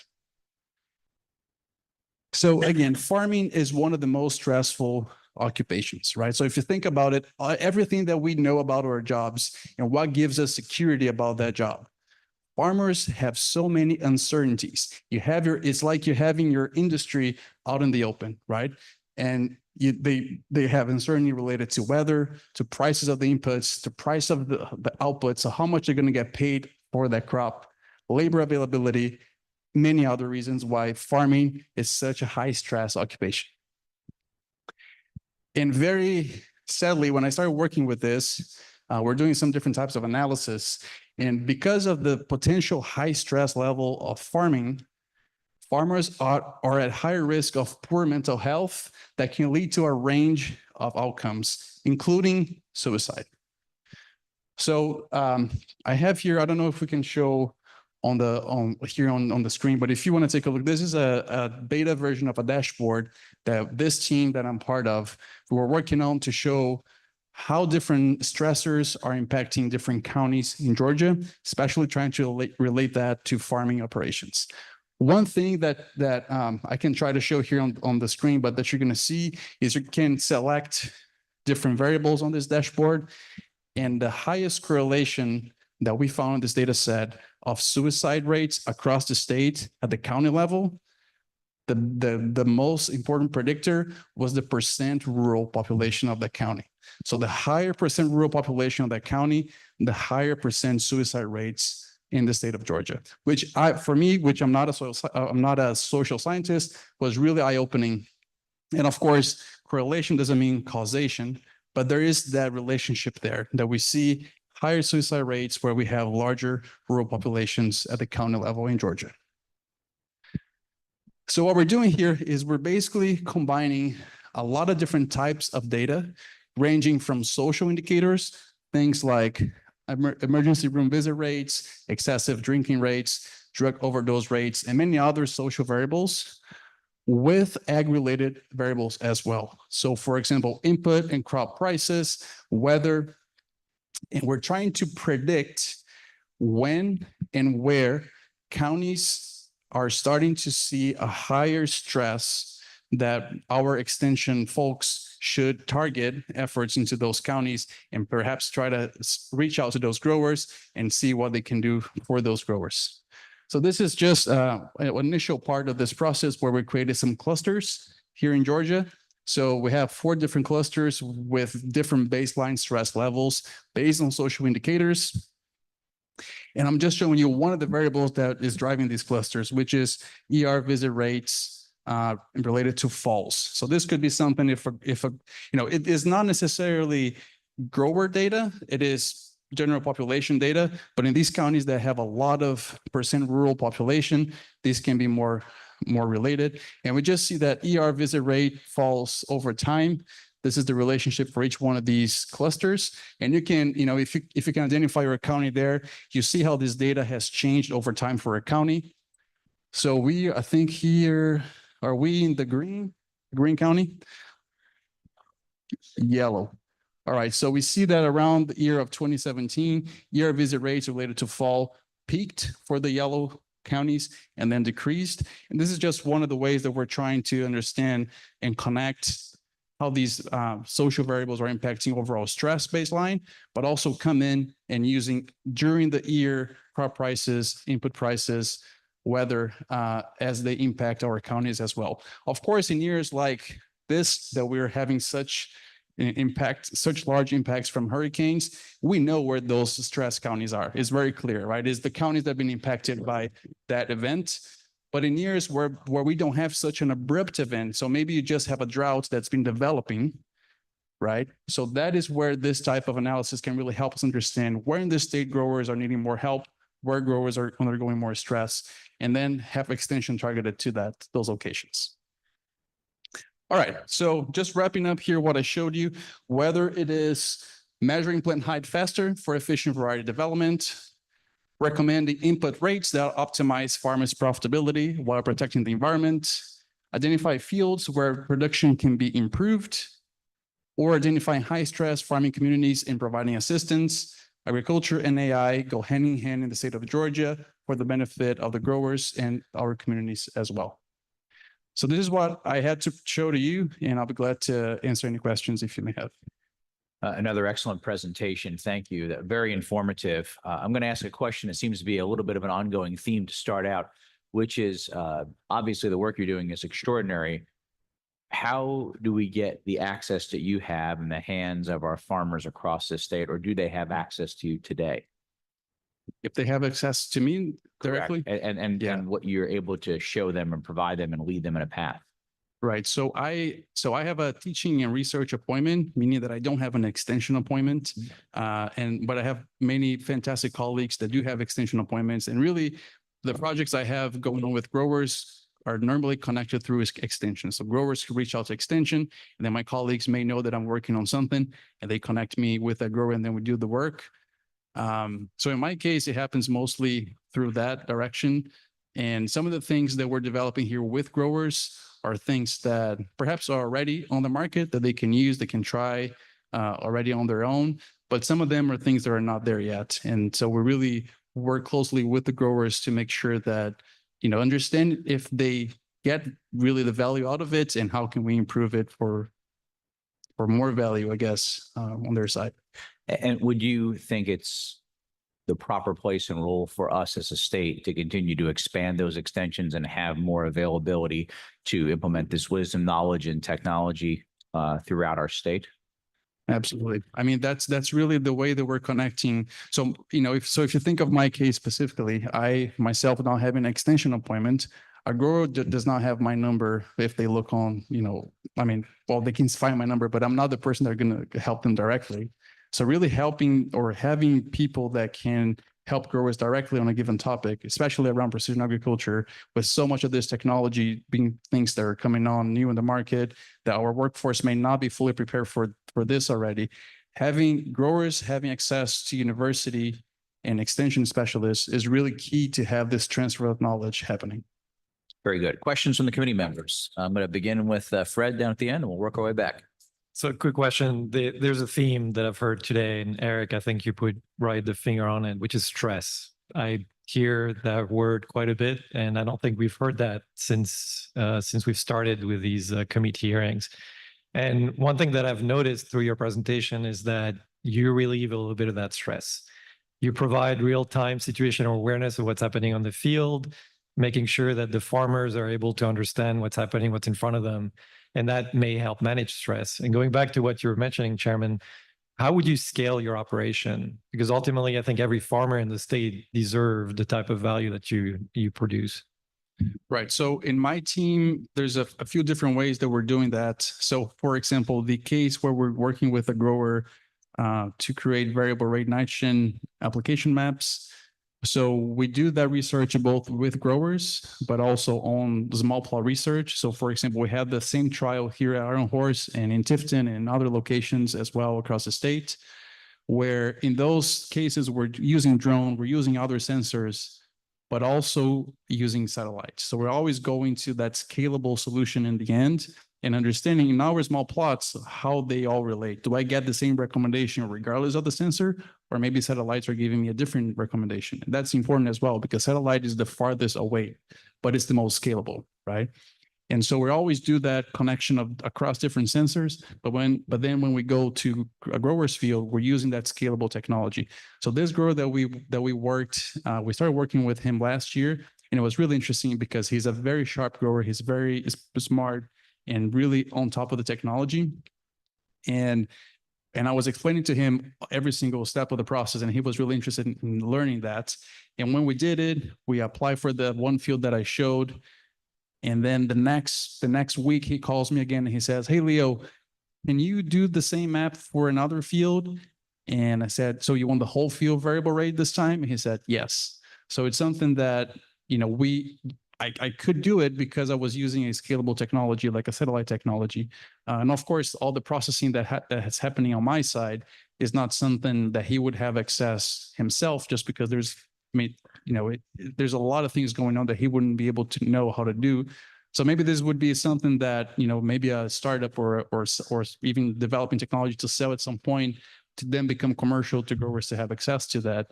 But at least with the growers that I work with, I provide that support to using something that's scalable to really being able to get to different fields very quickly. That makes sense. I've got a follow-up Please. question.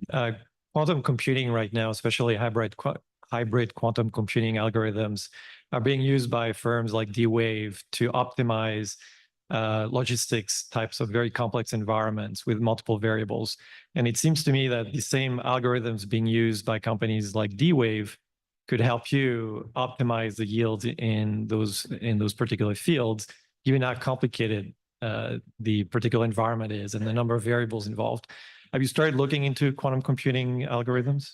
I have not. Yeah, that's something I have not explored yet, but I'll definitely take note of that and take a look at it, because we're always looking for things that can make either things faster or more efficient on our side, so we can get things to the growers faster as well. So yeah, thanks for the suggestion.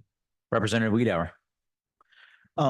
Couple things, just curiosity. So when you showed there was the one graph, the diagonal line, I think it was data points from the drone heights. One.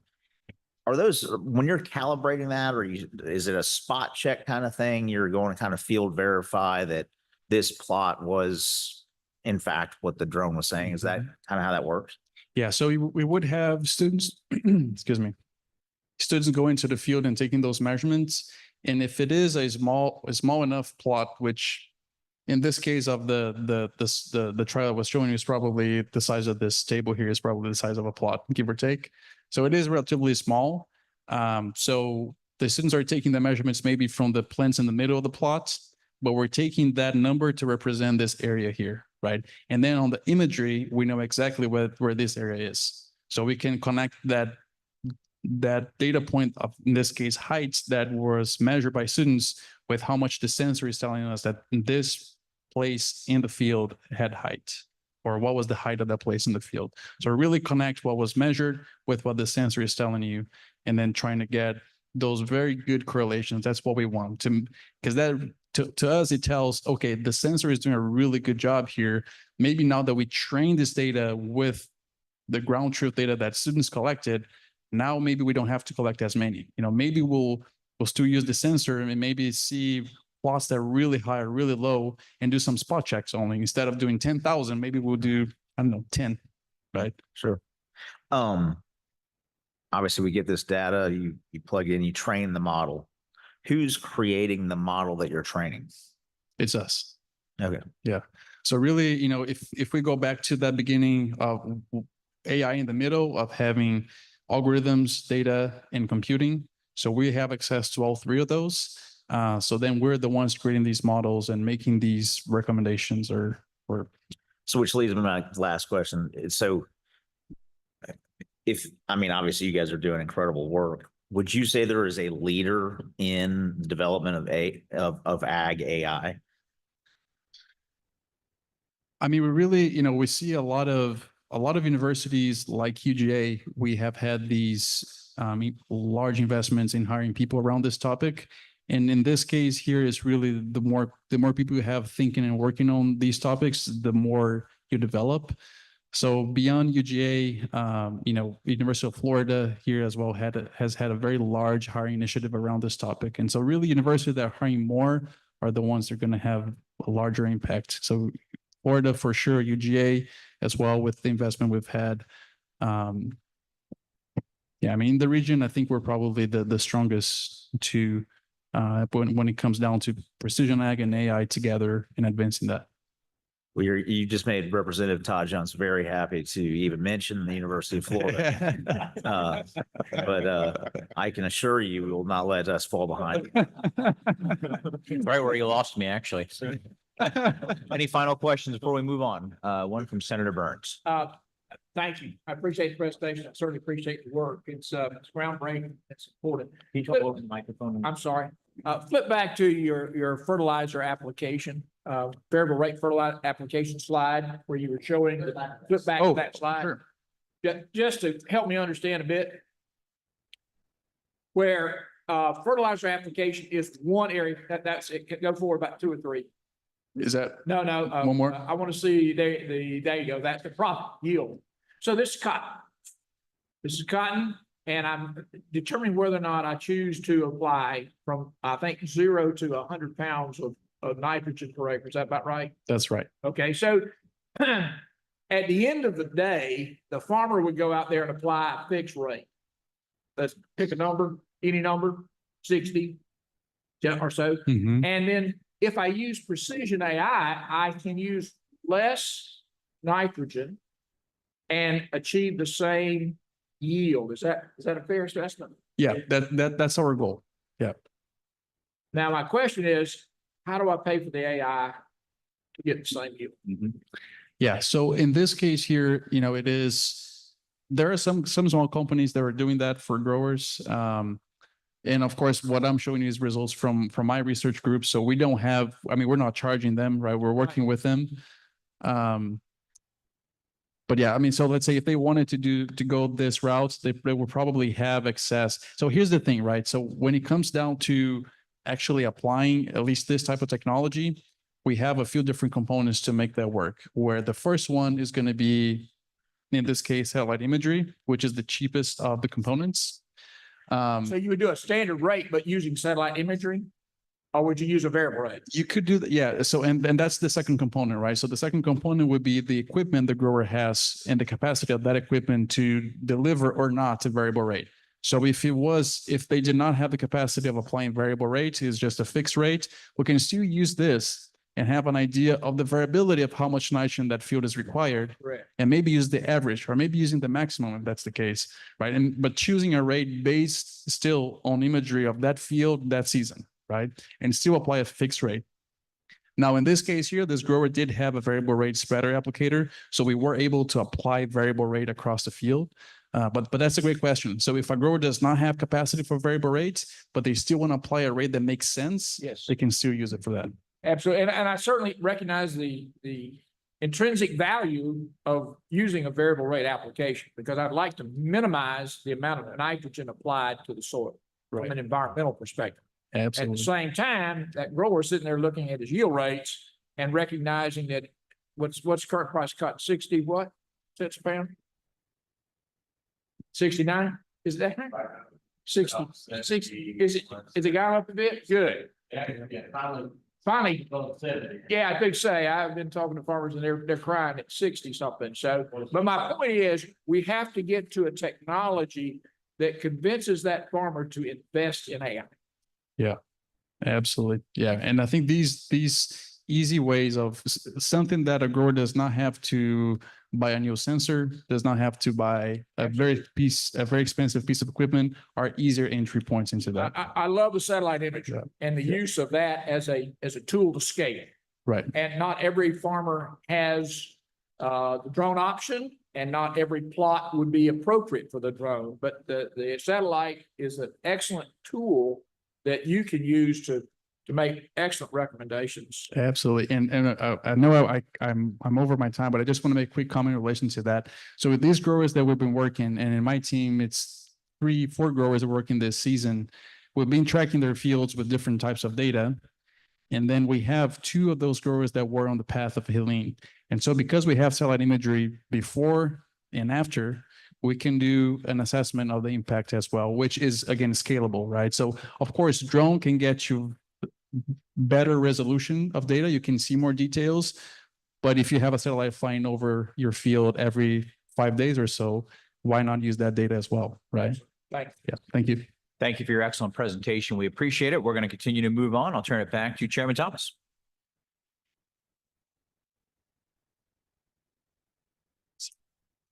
Okay, so our next presenters today will be the Georgia Association of Manufacturers, Lloyd Abrams, Stephanie Searcy, and Scott Berkey.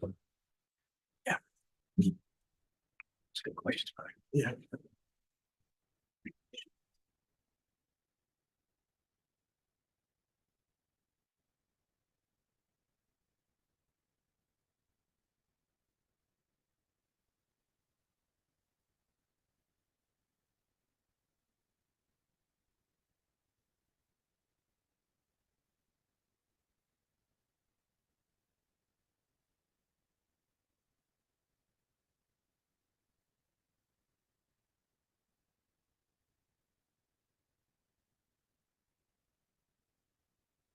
Okay, there we go. Morning, everybody. Chairman Albers, Chairman Thomas, committee members, thank you so much for providing the Georgia Association of Manufacturers with an opportunity to be here today and serve the committee as an expert resource on artificial intelligence. So we're really delighted to share some perspectives and insights with you this morning, and hopefully you're going to find it interesting and helpful. And we're certainly happy to come back at the committee's request and make additional presentations and share additional insights as time goes by. Our association was founded in 1900 by manufacturers for manufacturers, and we're proud of the fact that we've had 124 years of continuous advocacy on behalf of the manufacturing industry in Georgia. We really serve as the industry's voice, and we're really proud of the work that we do on behalf of the industry, which, as you can see by the numbers, matters a lot to the state of Georgia. So the numbers really speak for themselves. But if I could just draw your attention to the one on the far left, this is the one that we're most proud of, the fact that we employ and gainfully employ over 400,000 Georgians in manufacturing today. And I'm also proud to say that my association's membership employs roughly half of that number. So large, medium, and small manufacturers in Georgia are making a difference to employment, and specifically rural employment. That second number is important. The fact that we employ 13% of the non-Atlanta MSA population is, I think, of significance to the committee as well. Before I turn it over to my colleagues who will introduce themselves in a moment, I just want to say that our perspectives that we're going to share with you today are born from the insights of our membership. We have an Artificial Intelligence and Innovation Council that has a number of subject matter experts on it. These are manufacturers that are experts in artificial intelligence. We also have an affiliate relationship with the National Association of Manufacturers in Washington, D.C. In fact, we're the only association that the NAM recognizes in the state of Georgia. So our perspectives today are harmonized perspectives, both from Artificial Intelligence Council, but also from NAM. And we've turned over some additional documents to you today to help reinforce these points of view and provide you with additional insights. And so with that, I'll turn it over to my colleague, Scott Berkey. Thank you. Good morning. Because we've not gotten to know each other yet, I thought I'd give you a little bit of information about myself so you can kind of see where my perspective is coming from. My name is Scott Berkey. I wear a couple of hats. Here today, I represent the Georgia Association of Manufacturers as the vice chair for the AI and Innovation Council that Lloyd mentioned. Great council that's starting to focus on how do we educate our member companies on the ethical and effective use of artificial intelligence in our manufacturing facilities. I'm also a senior technology fellow with Smurfit Westrock, headquartered, North American headquarters here in Atlanta. You may know Westrock. We've been here in the state for a long time. We have 15 factories in the state of Georgia and about 600 manufacturing facilities globally. My 30-year technology career has all been in the state of Georgia. I moved here back in the 90s and got into technology working for CNN back in the mid-90s. I am from the beautiful state of Arkansas. And since I've been here in Georgia, I can tell you that I have no plans to go back to Arkansas. I still cheer for my Razorbacks sometimes, but I am, I also have kids at Georgia Tech and UGA as well. So it's an interesting Saturday at the Berkey House, I can tell you. I have been in technology for a long time. I work to solve critical issues in our factories, in manufacturing with the use of technology. I know a fair amount about technology. I know a little bit about manufacturing that I learned over the last 6 years working for Smurfit Westrock.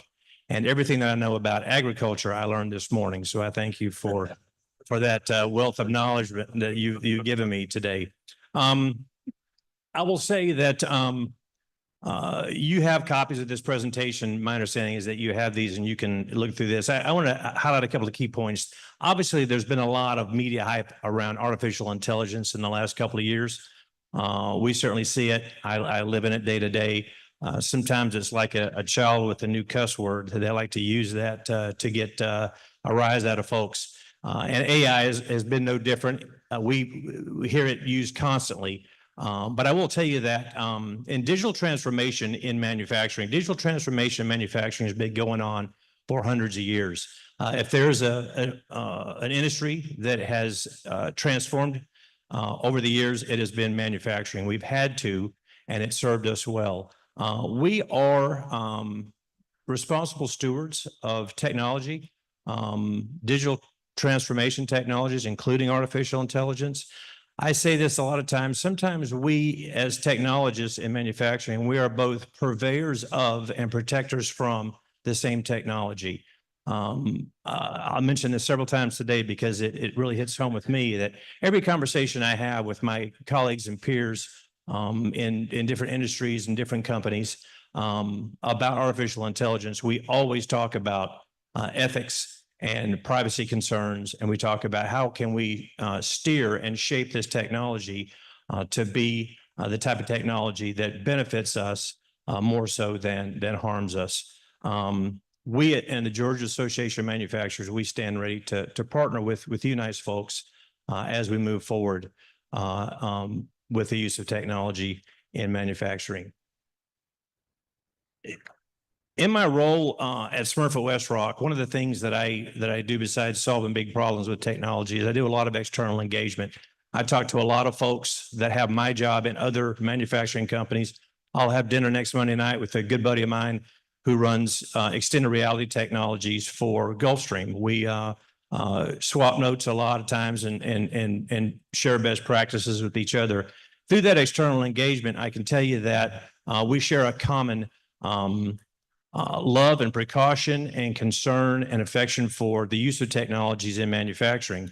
You'll notice that the Georgia Association of Manufacturers and the manufacturing community here in our state, we are at a lot of tables talking to a lot of folks from around the state, the country, and around the world about artificial intelligence. We share a lot of the same values and definitions of AI as with NIST or with the National Association of Manufacturers.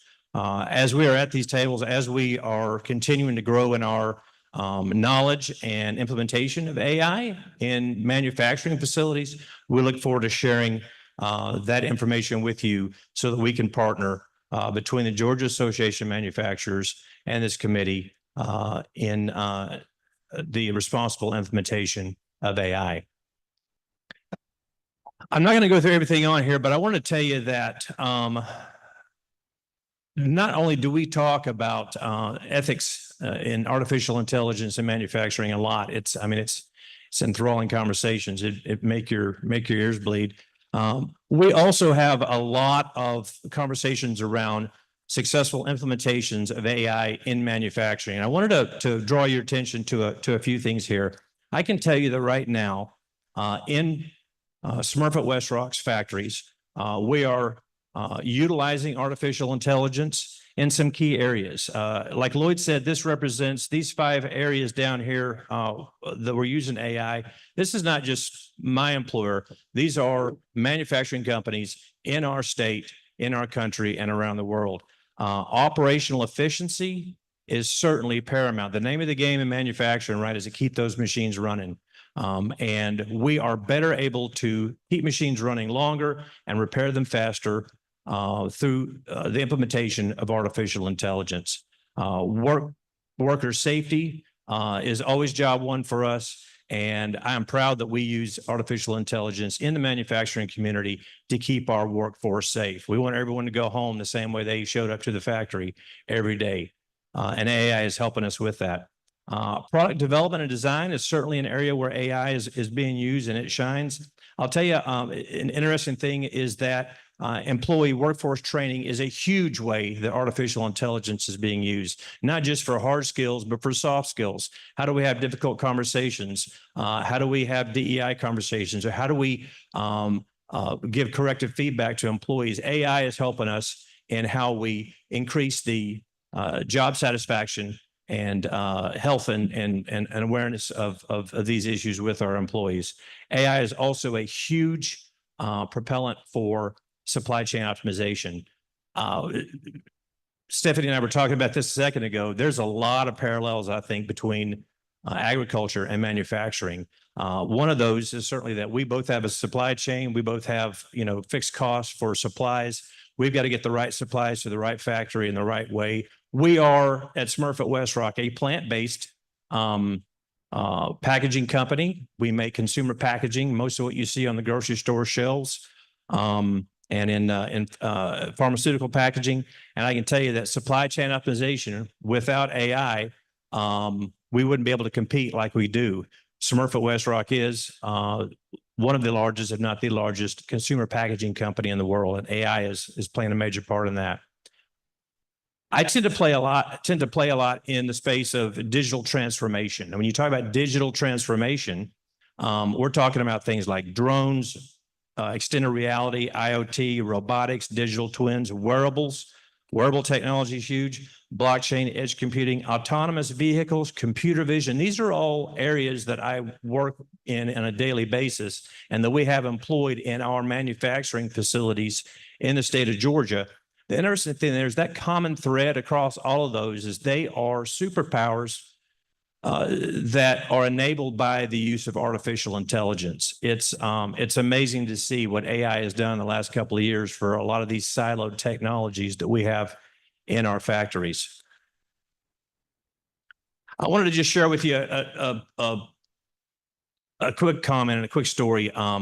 Years ago, when I've not always been in manufacturing, but when I got into manufacturing several years ago, I was in one of our factories here in Central Georgia, and I got up the courage to talk to one of our veteran workers. We in Arkansas we call him an old boy, but talk to one of our veteran workers about the robots. We have a lot of robots and autonomous vehicles in this factory. And I asked this guy, I said, what'd you think when the robots came in? And I just knew he was going to light me up and just give me a whole song and dance about how the robots took his job.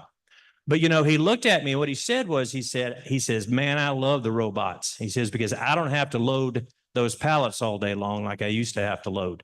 I can go home at night, not all crippled up from the physical manual labor that I was doing. He said, Westrock, at the time we were Westrock, he said, Westrock has trained me how to program and monitor and track and make these robots more efficient.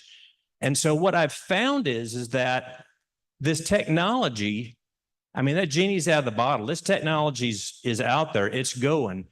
We've got to decide now, are we going to embrace that? Are we going to train our workers that used to load trucks how to manage robots and autonomous vehicles? Are we going to lose those workers, right? And we want to keep our workers. AI is enabling us, and digital transformation is enabling us to be able to keep those veteran workers, upskill them, reskill them, give them a new lease on their manufacturing career, and keep them productive. AI is here, and we need the horsepower, that horsepower in our factories. This is how we compete. So enough of my kind of folksy stories here from the plant floor. I'm going to hand it over to my colleague Stephanie to give you some good data use cases. Awesome. And I'm going to try to avoid this 30-70 rule. Okay. So I'm going to stand up if you don't mind. And kind of give you a perspective of why our association is getting involved in workforce and embracing AI and automation, because simply we have to. But before we do that, introduce myself. I'm Stephanie Searcy, Vice President of Workforce Innovation with GAM.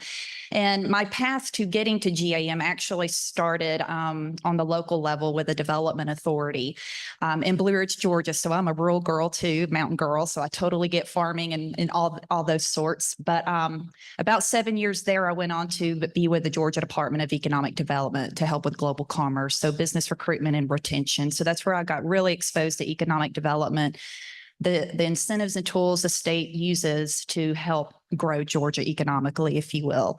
And then after there, I went on to be Vice President of Economic Development for Georgia Northwestern Technical College, where I oversaw customized training for companies.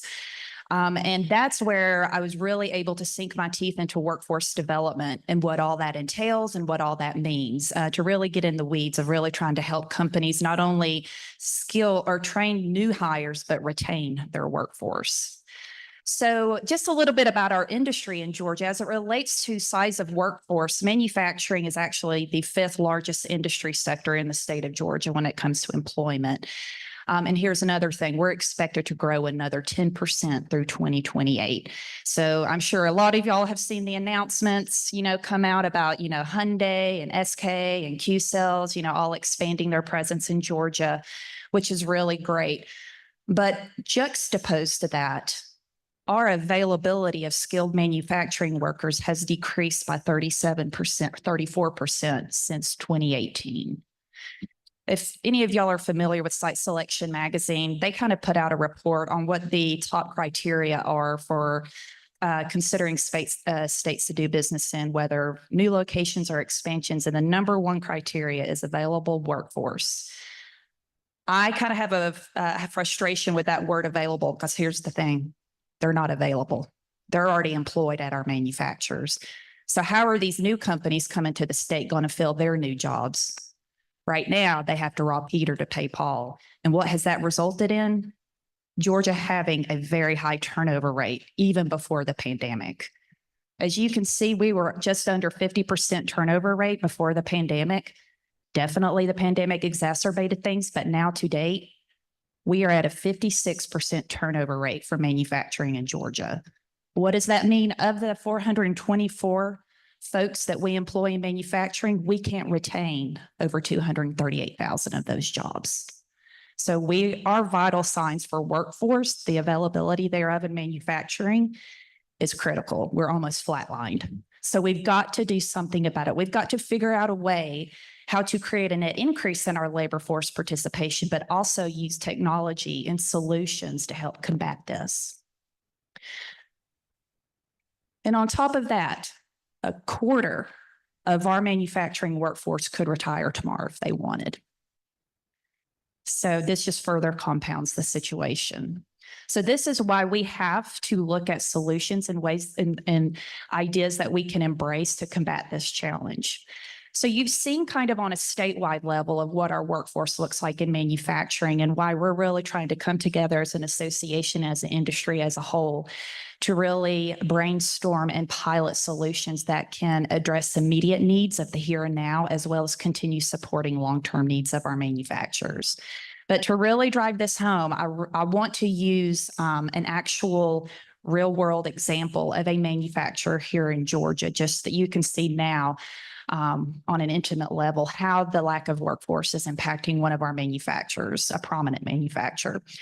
We have removed their name for confidentiality, but this is an employer who has 1,400 folks on their payroll full-time. Their problem is a severe labor shortage, which has resulted in $508 million loss in sales over the 4 years because of the lack of labor. They cannot achieve their production capacity. On top of that, their turnover is costing them an additional $1.2 million annually. So there's a severe problem, right? And this just isn't a manufacturer that's like, well, we can't find people. No one wants to work anymore. They're trying to implement things to incentivize people to come and to stay. This manufacturer starts people with no experience in manufacturing at $22 an hour, full benefits. I was actually talking with the president yesterday. That's now at $23 an hour.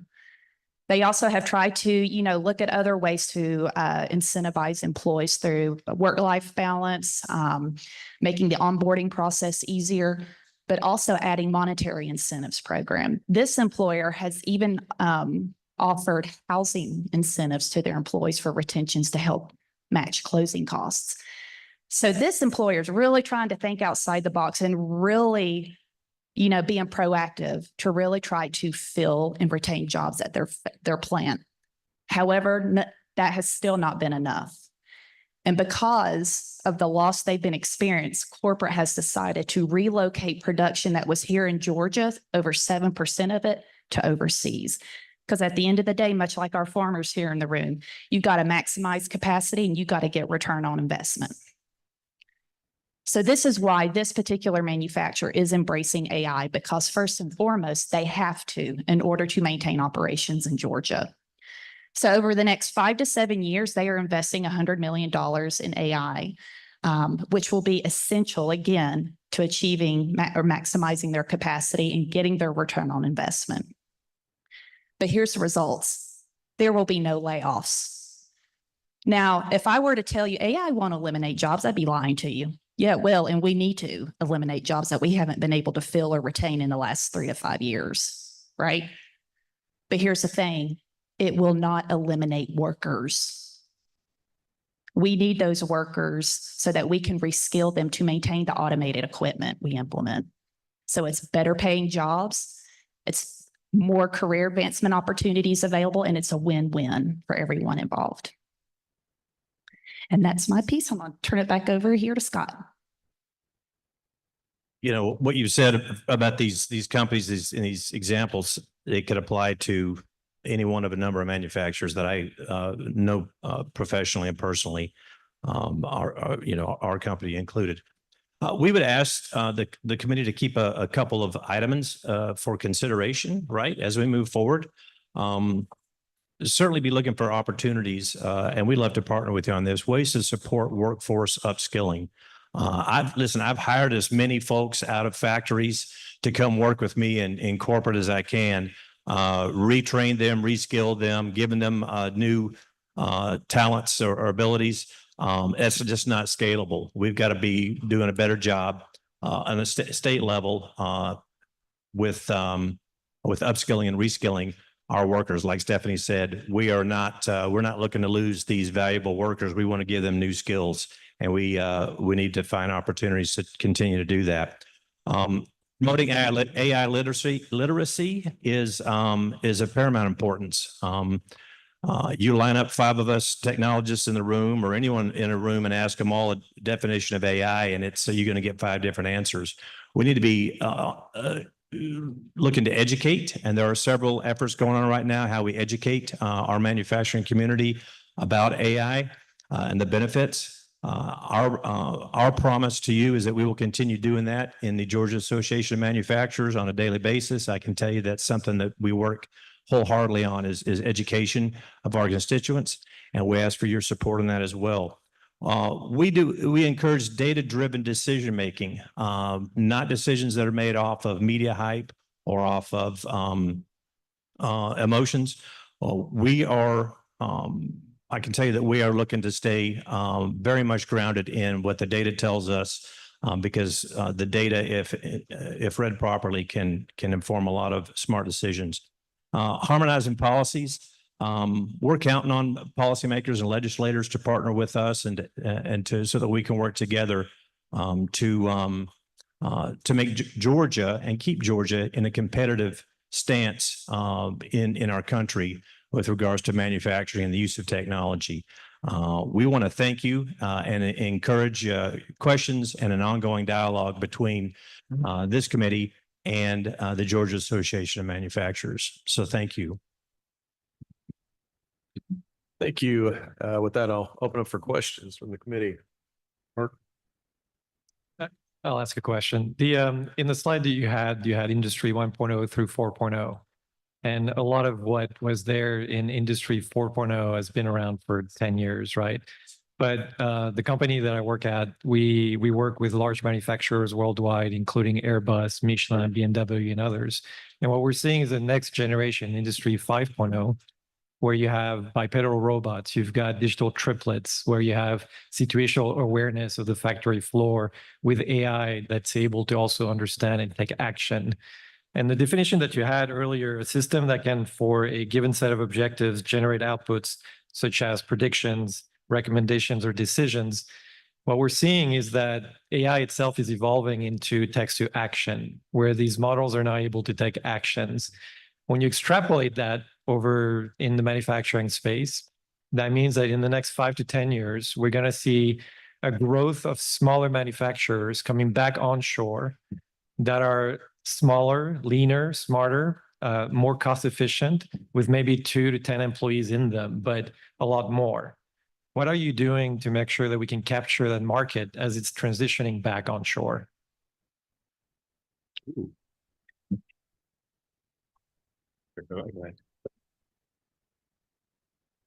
What are we doing to capture the market as it transitions back onshore?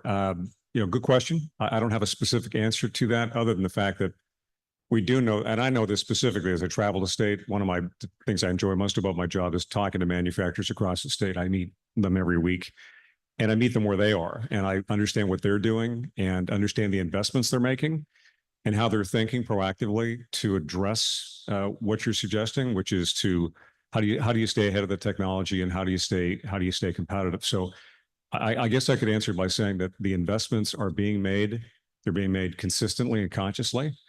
And manufacturers are always looking for a competitive edge. So I suspect that what would extend to smaller manufacturers would be what we're seeing with larger and medium-sized manufacturers too, is the continuation of the thinking of how to apply dollars to stay ahead of artificial intelligence and best apply the technologies.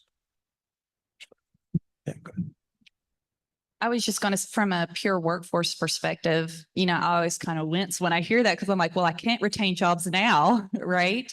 So how is it that we can grow? And someone mentioned earlier, with farmers and agriculture having to know how to do more with less, we have to do the same, right? And so that's why, I think in my opinion, our entry-level production roles will probably not be here in the next 3 to 5 years because automation will take over that and should take over that because that's where our highest turnover rate is. But as I mentioned beforehand, they're not eliminating the people.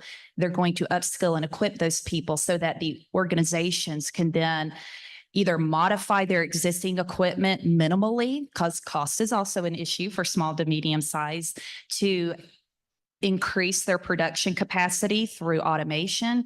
Then that frees up maybe 8 people that used to do that manual line can now, maintain and operate, program this equipment that then increases their production capacity. So that's how I think in order for us to scale and bring more operation, like for that 7% to come back to Georgia, they're going to have to automate first and work out the kinks of that and then bring that production back. So. Go ahead, Fred. One more question on that topic, especially to you, Stephanie. So as we're looking at the workforce and we're having a really tough time to retain the workforce on the factory floor and to deal with the various jobs that are needed to get that output. But other industries are going through transformations right now. Software development is going through transformation. Any fields that are directly related to the advances in that field will go through a certain set of transformation that will lead to a new set of potential recruits workforce that could potentially be feeding into manufacturing. Manufacturing historically has had maybe a brand image that may not be attractive to a certain set of workers. How do we take that workforce pool that's being upheaved and how do we make sure that we can feed them into the manufacturing space where there is a need? Great question. And I wish we had 20 more minutes up here on this stage because I love this conversation. So you're exactly right. It's a brand image. We kind of toss around in our association that people seem to view manufacturing as what we call the 4 Ds, difficult, dirty, dangerous, and dull. And that's just simply not the case what manufacturing is. We ought to add a 5th D of done with that, But we are actually looking at as an association to figure out how can we take control of our narrative as well as facilitate more direct communication between manufacturers and the public body, whether you're K through 12, technical college, working adult, or parent. And essentially building a social media platform like LinkedIn, but for manufacturing only. So it allows you to direct message, maybe high school students that are enrolled in a computer programming class, but share with them, hey, do you know we have these robots that you could code and troubleshoot and all this stuff? It speaks their gaming language, right? So I think we've got to figure out a way how we communicate to that public in their language. And that's what we're right now considering, because as you can see on the horizon, we've got to improve our vital signs, right? So we've got to get more people into our industry working to find it, to view it as a very cool and progressive industry, if you will. But we're not necessarily doing the best job in telling our story. And so we think that this can be a great way, a social media platform that can do just that. And if you think about it, I'm pretty sure almost everyone has a profile on some form of social media platform in here. So everybody communicates that way these days. maybe that's how we need to start telling our story and showing how technologically advanced we are now. If I understood the question correctly, just another perspective on this is that if you think about all industries and you think about a worker coming to an industry that wants to participate in that industry, I think it could be argued, and the data could verify this, that to get into manufacturing, the barrier is very, very low. You don't necessarily need to have formal training or education to start in manufacturing today, as you've heard from Stephanie. And the data bears this. You can not know a wrench from a screwdriver and start working in manufacturing tomorrow because the manufacturer is prepared to help you learn the difference and make the application of that instrument. And importantly, not just get a job, but have a career. The opportunity to come in to this industry the door is open. The barriers are low. The ability to train and upskill is significant. We need more workers today than ever before, but importantly, to have a sustainable career. Not just a job that pays an hourly wage, but a job that turns into a career that has longevity and is rewarding and sustainable for the employee and or his or her family as well. So maybe a little bit more nuanced answer to your question. And I hate to do this, but we're going to have to end now to get to our last speaker, so we have enough time. Thank you all for your great presentations. And when we're done, hopefully we'll be around for any follow-up questions. Thanks so much. Next, batting cleanup, we're going to have our friends at IBM come on down. I'll let you both introduce yourselves. No pressure, but after this is lunch.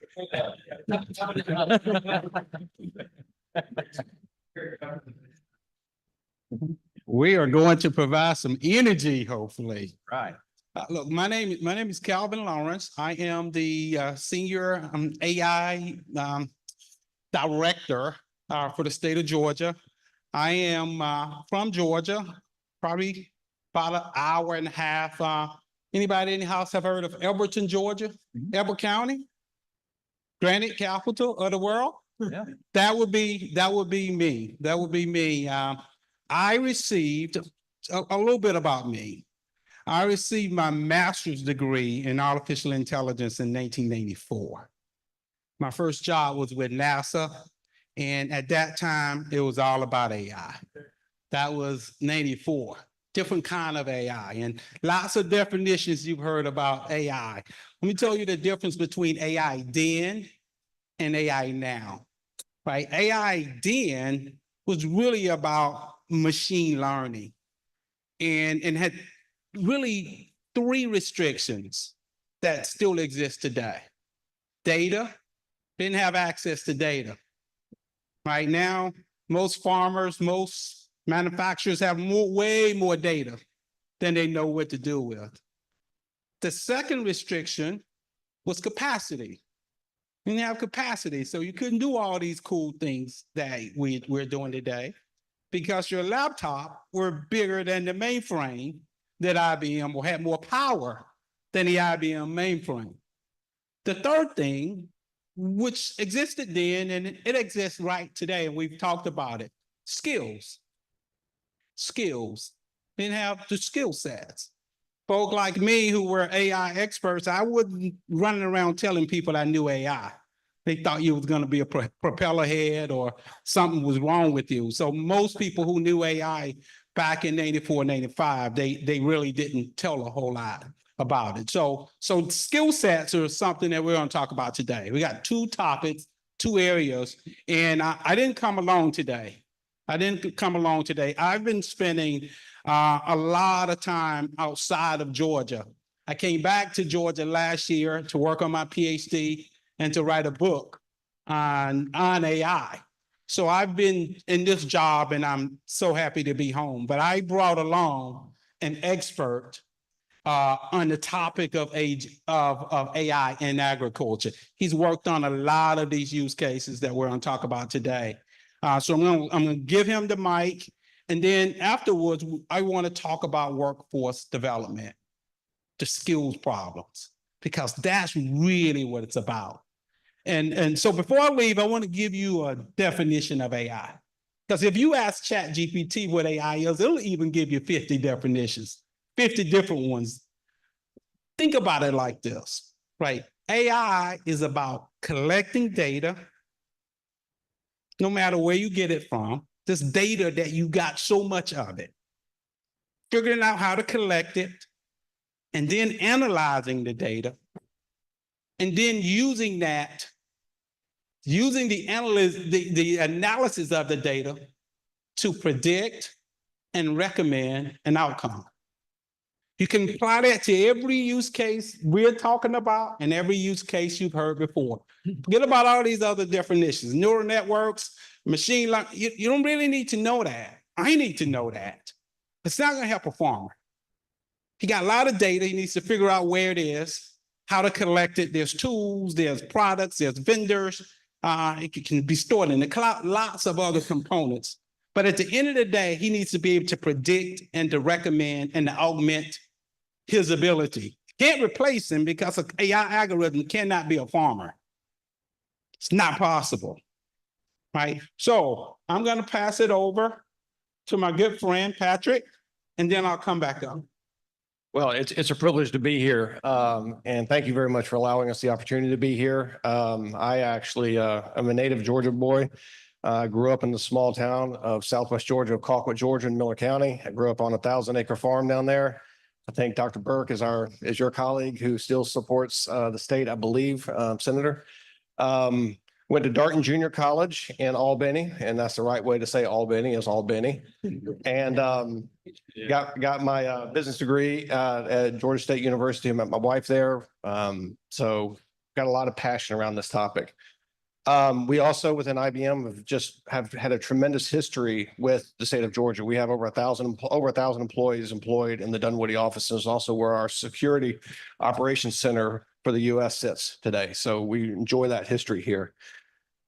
I've been doing this for about the last 3 or 4 years. And I remember back in the day when, Eric and I were talking about, I grew up on a Ford 5000 that I could actually work on. So, and then when I was driving that John Deere 4430 back in 1986 and I'm picking peanuts, and back in the day, 2.5 tons an acre, we were dancing a jig back then. But the problem I had was if I saw something that I wasn't sure what it looked like on the plant, I had a couple of different options. The first option I went to is I had this book that gets produced every year by the county commission agents based on last year's data and has color pictures in it. Leo, you know what I'm talking about. And it says, if it looks like this, treat like this. If I'm not sure what that is, and I have to call the county extension agent, in worst case scenario, I have to send a sample into Abraham Baldwin Agriculture College, close to where I grew up, or to the University of Georgia. The problem with that is it takes 16 to 21 days to get that answer back. By that point, my crop could have enormous amounts of damage. Worst case scenario, USDA comes in and eradicates the whole place, which they have the power to do, right? So my point now is I was mortified to find out in 2023, we're still basically following that same process. Everyone is born with one of these in their hand today. So we've talked about how do we do things on the research stuff. I'm going to give you some use cases on this. My point is, how do we commercialize that to the questions that I think, Mark, you were asking, how do we begin to commercialize this in a cost-effective way so that the growers, the mom and pops of the world, can take advantage of this? So let's talk about that for just a second. We talked about where we see it, same places that Leo talked about, same places. We see it in the precision farming, in crop management, in yield production, in livestock management, and the labor shortages of efficiency. I think the other piece I haven't heard talked about is just like in the manufacturing, since more of our population is moving into urban areas, there are less people who are actually doing farming than there were when I was growing up. That's a problem. And it puts strain on the growers and the farmers in order to drive that labor optimization. So each one of the use cases I'm going to show you here kind of falls into one of these categories. I'm going to be talking quick. Don't live very far away, so I can stay over here and kind of nerd out on some of this stuff, which I enjoy nerding out on in this passionate topic here. First thing we did, Dr. Place and I were talking about this a little while ago. So the problem that we were working with, and we put this into a pilot program with University of Georgia, was how do I identify, how can the AI identify between a green weed and the green grass and turf? Turf is obviously a multi-billion-dollar a year industry for the state of Georgia. I used to laugh with my friends when all my golfers talk about TIF this and TIF that. I'm like, you know where that comes from? It actually comes from Tifton. So What we did is partner with University of Georgia. We took their certified digital images of drone footage that they actually took over the fields. We trained our AI on it. And with over 90% accuracy, we were able to show the difference between a weed, a green weed, and a green grass. What does that allow us to do? That allows us to now take that same drone technology or the spray technology and do the precision drilling directly into that. In the past, I used to call it the chemotherapy approach. I used to have to eradicate and crop dust and kill everything, right? So we see enormous amounts of opportunity where you were talking about how you can improve the profitability by reducing the cost. That's a significant area of that. So we want to use more of those types of platforms. So now when I'm a grower and I'm out in the field, whether I'm looking at soybeans, I'm looking at frog eye, if I'm looking at peanuts, I'm looking at aflatoxin, instead of having to send a sample in, how about I take a picture of it? It uploads to the clinically digitally certified images at University of Georgia, and they immediately get the answer back right away on what they should do. Now that gives two things. That helps the growers directly, allow them to get the information faster. It helps the research agencies find out where the hotspots are actually happening within the state at a given period of time. And we can have a much more sustainable product because I'm getting real-time data versus being dependent on a sample. Because we can still use samples, but the problem with samples is how many times do samples come in that the degrading of the quality of the sample doesn't really help. And now you're extending that time where I can't give them the answer. Okay. So that's one area that we've done at University of Georgia. Another area that we've done at Clemson, this goes back to the weather data. So we were able to take the weather data that they currently had, overlay it with our weather data that we have through owning of the Weather Channel, and allow them to predict increased accuracy in their bloom rate, increased accuracy of the harvest rate. That's huge because of the labor optimization issues that they fix, right? So I love what you had, Leo, about the different geographical parts, and even within a farm, at different geographical areas. Our weather data, and what we've also done is built a NASA large language model in partnership with NASA to predict it at the regional level as well. So that satellite and that stuff, that's where this is all starting to come together. So now what we're doing here is we worked for one of their major growers. They have taken this to the state legislature. The state legislature is going to fund it because peaches is such a huge crop. And we're going to start allowing that predictive analytics to drive a better outcome for their peach growers. And this is something fairly low cost that we can do. So I think what is going to happen is Clemson is going to take this and almost sell it as a service, but a low cost service is being subsidized so that the mom and pops and the rural farmers who aren't big commercial farmers can actually take advantage of this. Same thing on the poultry side. I don't know how they do it at University of Georgia, but I felt so bad for the graduate students at University of Clemson because they sat there for 8 hours a day in poultry looking for something called piling that happens, where the birds pile up on each other and they suffocate each other, and then it affects the health of the house. Our AI was able to take the videos, identify where piling was happening, send alerts directly to the grower, or in the future state, what's going to happen to the manufacturing piece of this is the robots are actually going to be going around the chicken houses looking for piling and shooing the birds away to keep the piling from happening. As soybeans, this is what we did with Dr. Rachel Vann at NC State. So we were able to look at frog eye, train our AI on all the digital video images. So now all they have to do is take a picture within the farm. They can take a picture of it. They can see immediately what's happening with that. It also gets the latest research that's coming out of what's happening at NC State. So now instead of having a book that says based on last year's research data, I now can get that data real time. So what we did the same thing for tomatoes. And I would say the other thing that we're doing that's really interesting is in dairy cows, we are now putting GoPros and analytics into the grower houses to track a couple of things. One, the health of the calves. So we're looking for eye droop. We're looking for nasal discharges. We're looking for things like that in order to be able to alert the grower. The other thing we're doing on the dairy side is we're looking at methane production. Blue states care about methane because they want a zero carbon footprint, and that's great. The red states, and when I was meeting with Secretary of Agriculture of Texas, he goes like, look, that's fine. What I need to make sure is the same thing doesn't happen that happened to us 2 years ago where I lost 450 head of cows because I had a methane explosion within my 2 barns facilities. So there's a lot of opportunities here for that. And then the last one before I hand it over is within the research universities at Michigan State, as an example, we are working with them because they spend between 26 to 31 hours of every week looking for data, researching, collecting, organizing, analyzing, looking for online periodicals, looking for hundreds of pages of PDFs, looking for things like that. That is a great, safe way that you can start your generative AI process by summarizing all that information and allowing your researchers to be much more efficient in the job that they do. How does that relate back to, it helps them get the answer to the growers much faster. So we can answer any other questions about this, and then I'm gonna turn this over to Calvin and let him talk a little bit about the workforce development. Mr. Chairman, do you want us to start the ag questions now, or do you want us to wait till the end? You want to just continue on and we'll then wrap up with questions. Thank you. No. Thank you, Patrick. Look, we've done this, like these are actual systems that we've designed and developed and delivered. Not just for the state of Georgia. This was just the regional ones. We've done this for all 50 states, right? And in and out of country. So like everything that he talked about, again, are really, you know, not new.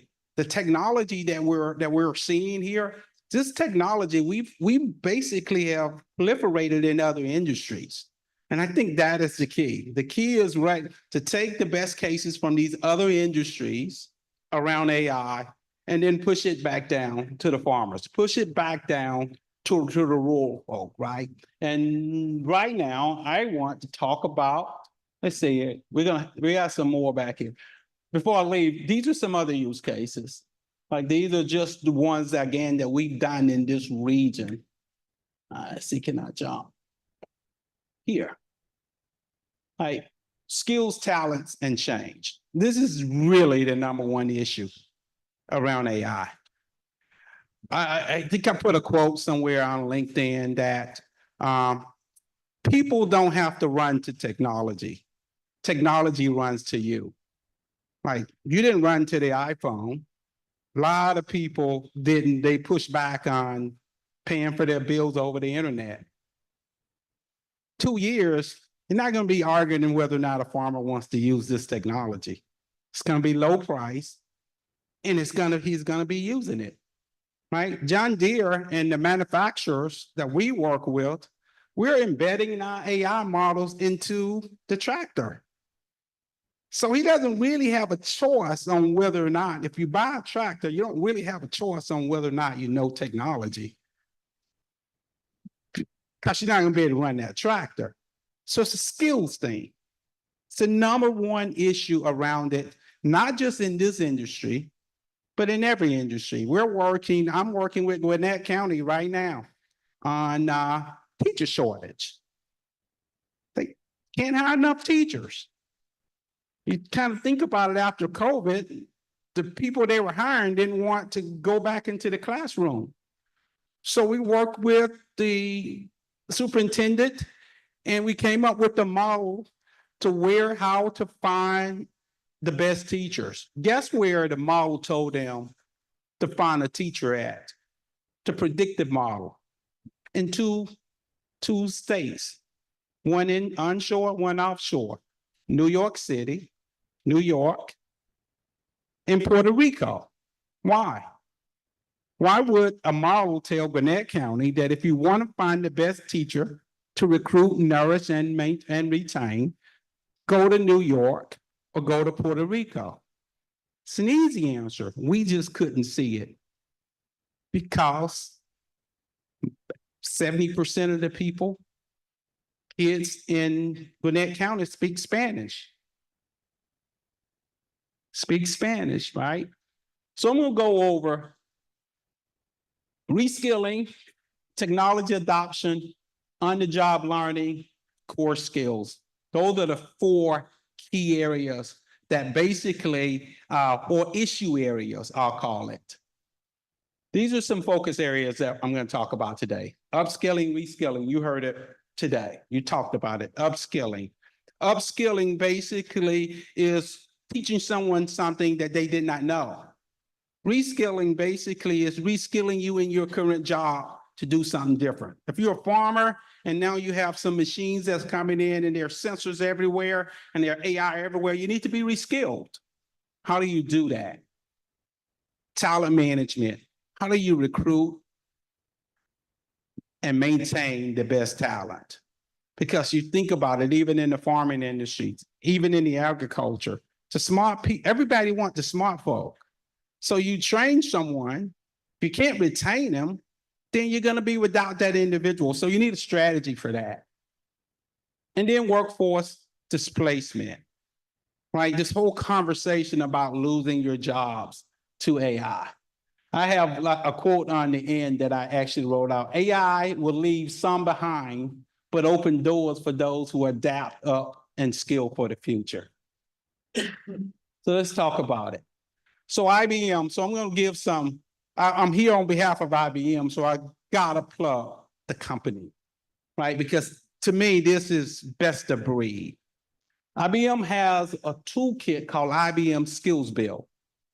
And the idea behind it is that we focus on 3 areas: high school students, educators, academia, and adult learners across. So we basically have a badging program, credential programs, all of the technology around AI to ensure that and this is a package. So we're working with HBCUs, we're working with this universities in Georgia. We have a partnership. Actually, I'm gonna be speaking at the University of Georgia in about 3 weeks on this one. Georgia Tech is a big partner of ours. All of the HBCUs.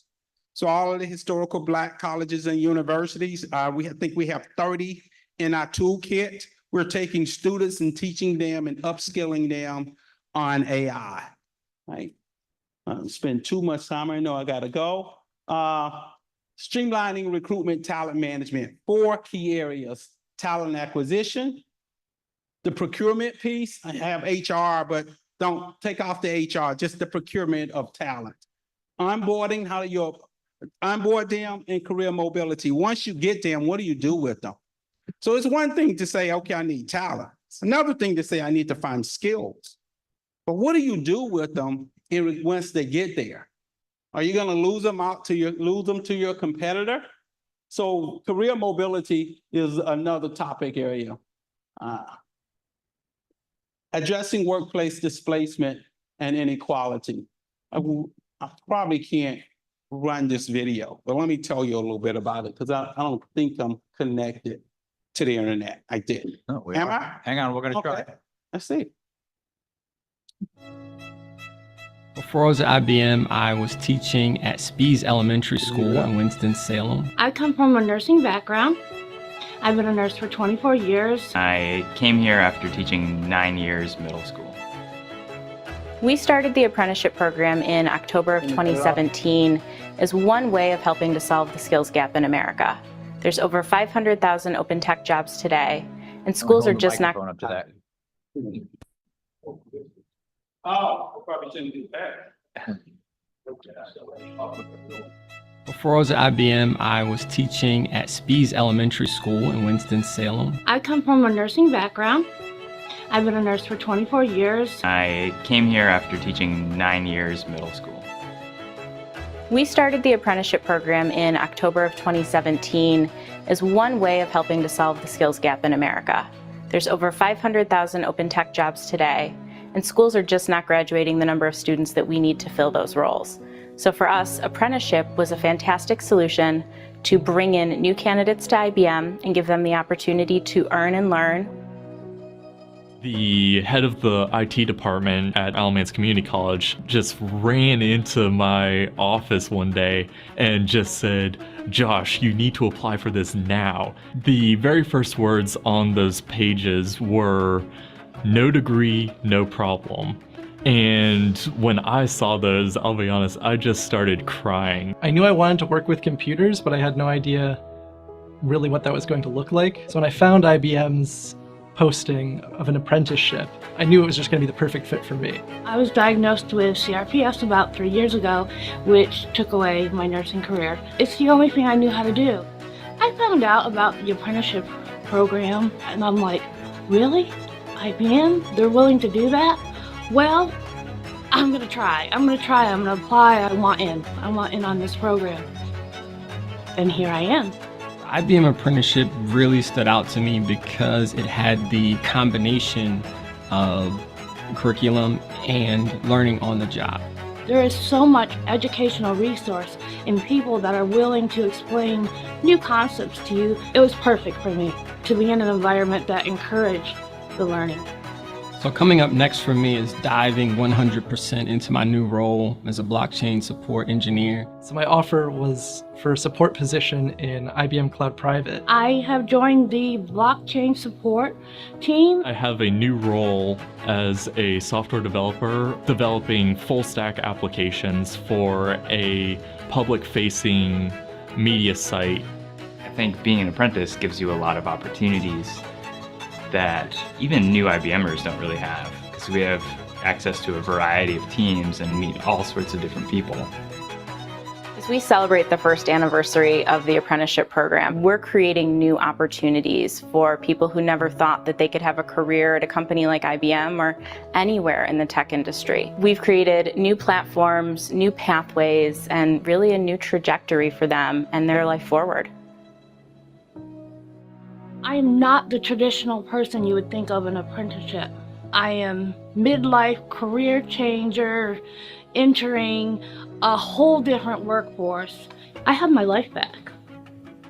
I have my life back because of IBM. So I'm really happy, and yeah, make me cry.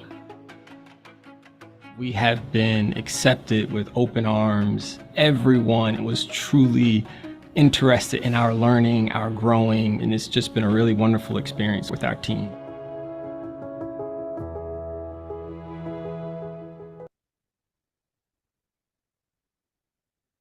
At the end of the day, this whole concept about skills and workplace displacement, it's really real.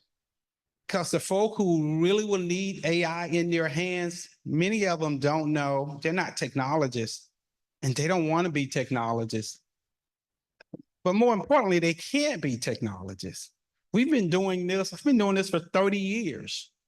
Been doing AI for 24 of those years. Can't expect a farmer to be me. No more so than you would expect me to be a farmer. It's a whole different type of expertise and skill set. So we need to upskill them to the point that they can actually grab the technology. They don't need to know what they don't need to know. They need to know how to do their jobs and how to run and maintain and manage the environment that they have. We're done. Questions from the committee. First, Calvin Patrick, that was a terrific presentation as always. Questions from the committee members? Fred, not Mark, but Fred.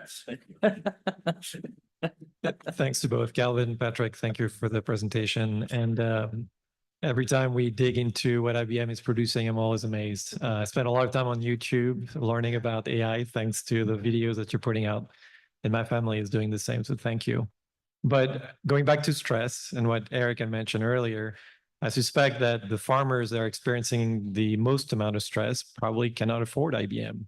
Yeah. So what is the path forward to make sure that all farmers within the state can afford the type of technologies that are already here? We're talking about technology adoption. You had it on the slide. How do we make sure that we scale? Right. So the scaling piece of that takes advantage of the hyperscaler world that we live in now, which spreads out the compute costs that we have. What I'm talking about how do we shift left? How do we get the power of AI into the farmers at a reasonable price where it doesn't cut into their margins, right?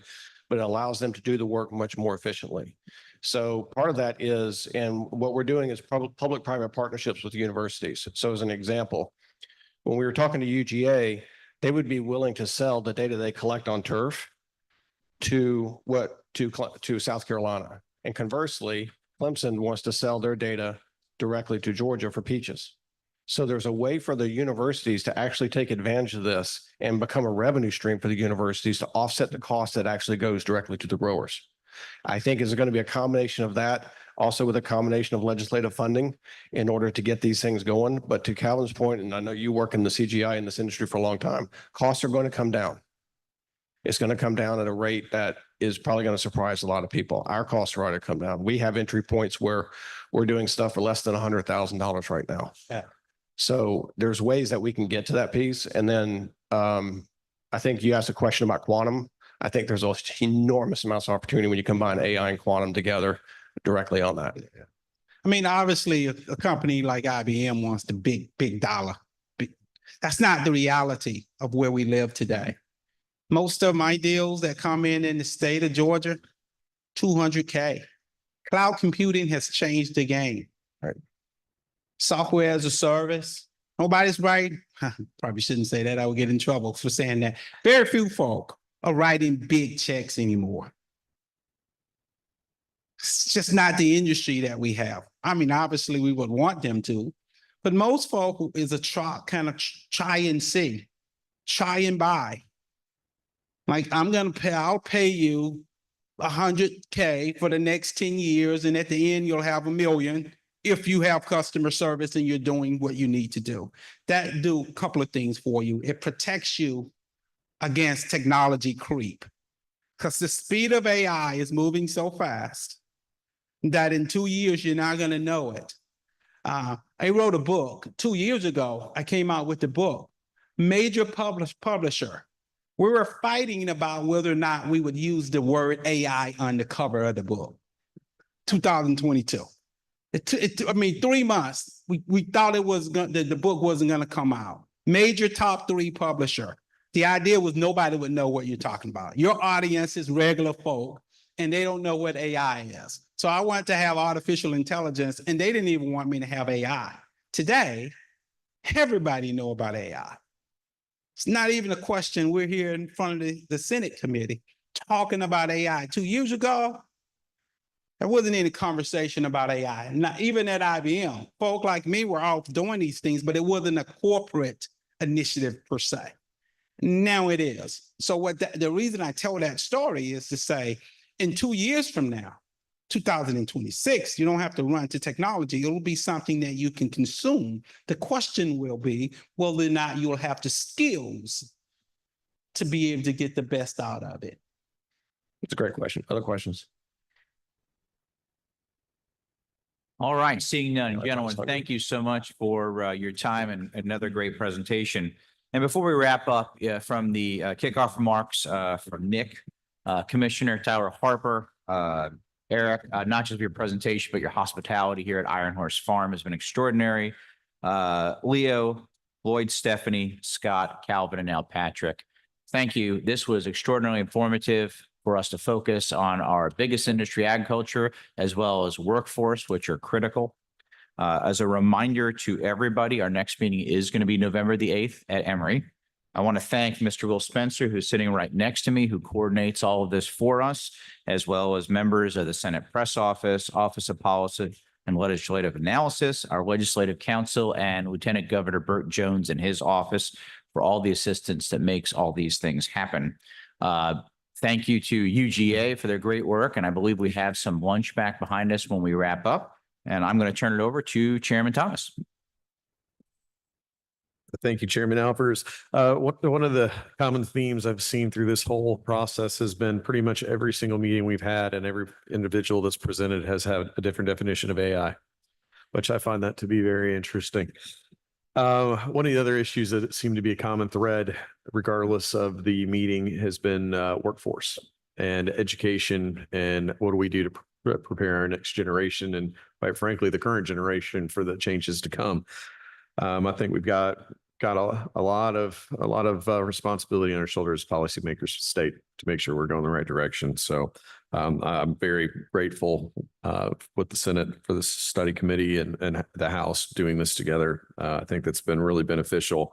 Speaking of, we will be joint with the Senate on 11/8 at Emory for my House members that are listening online. And with, I guess, between my power as the chairman of the House and the power invested in me by Chairman Albers over here, I will be adjourning this meeting. So have a good day, all.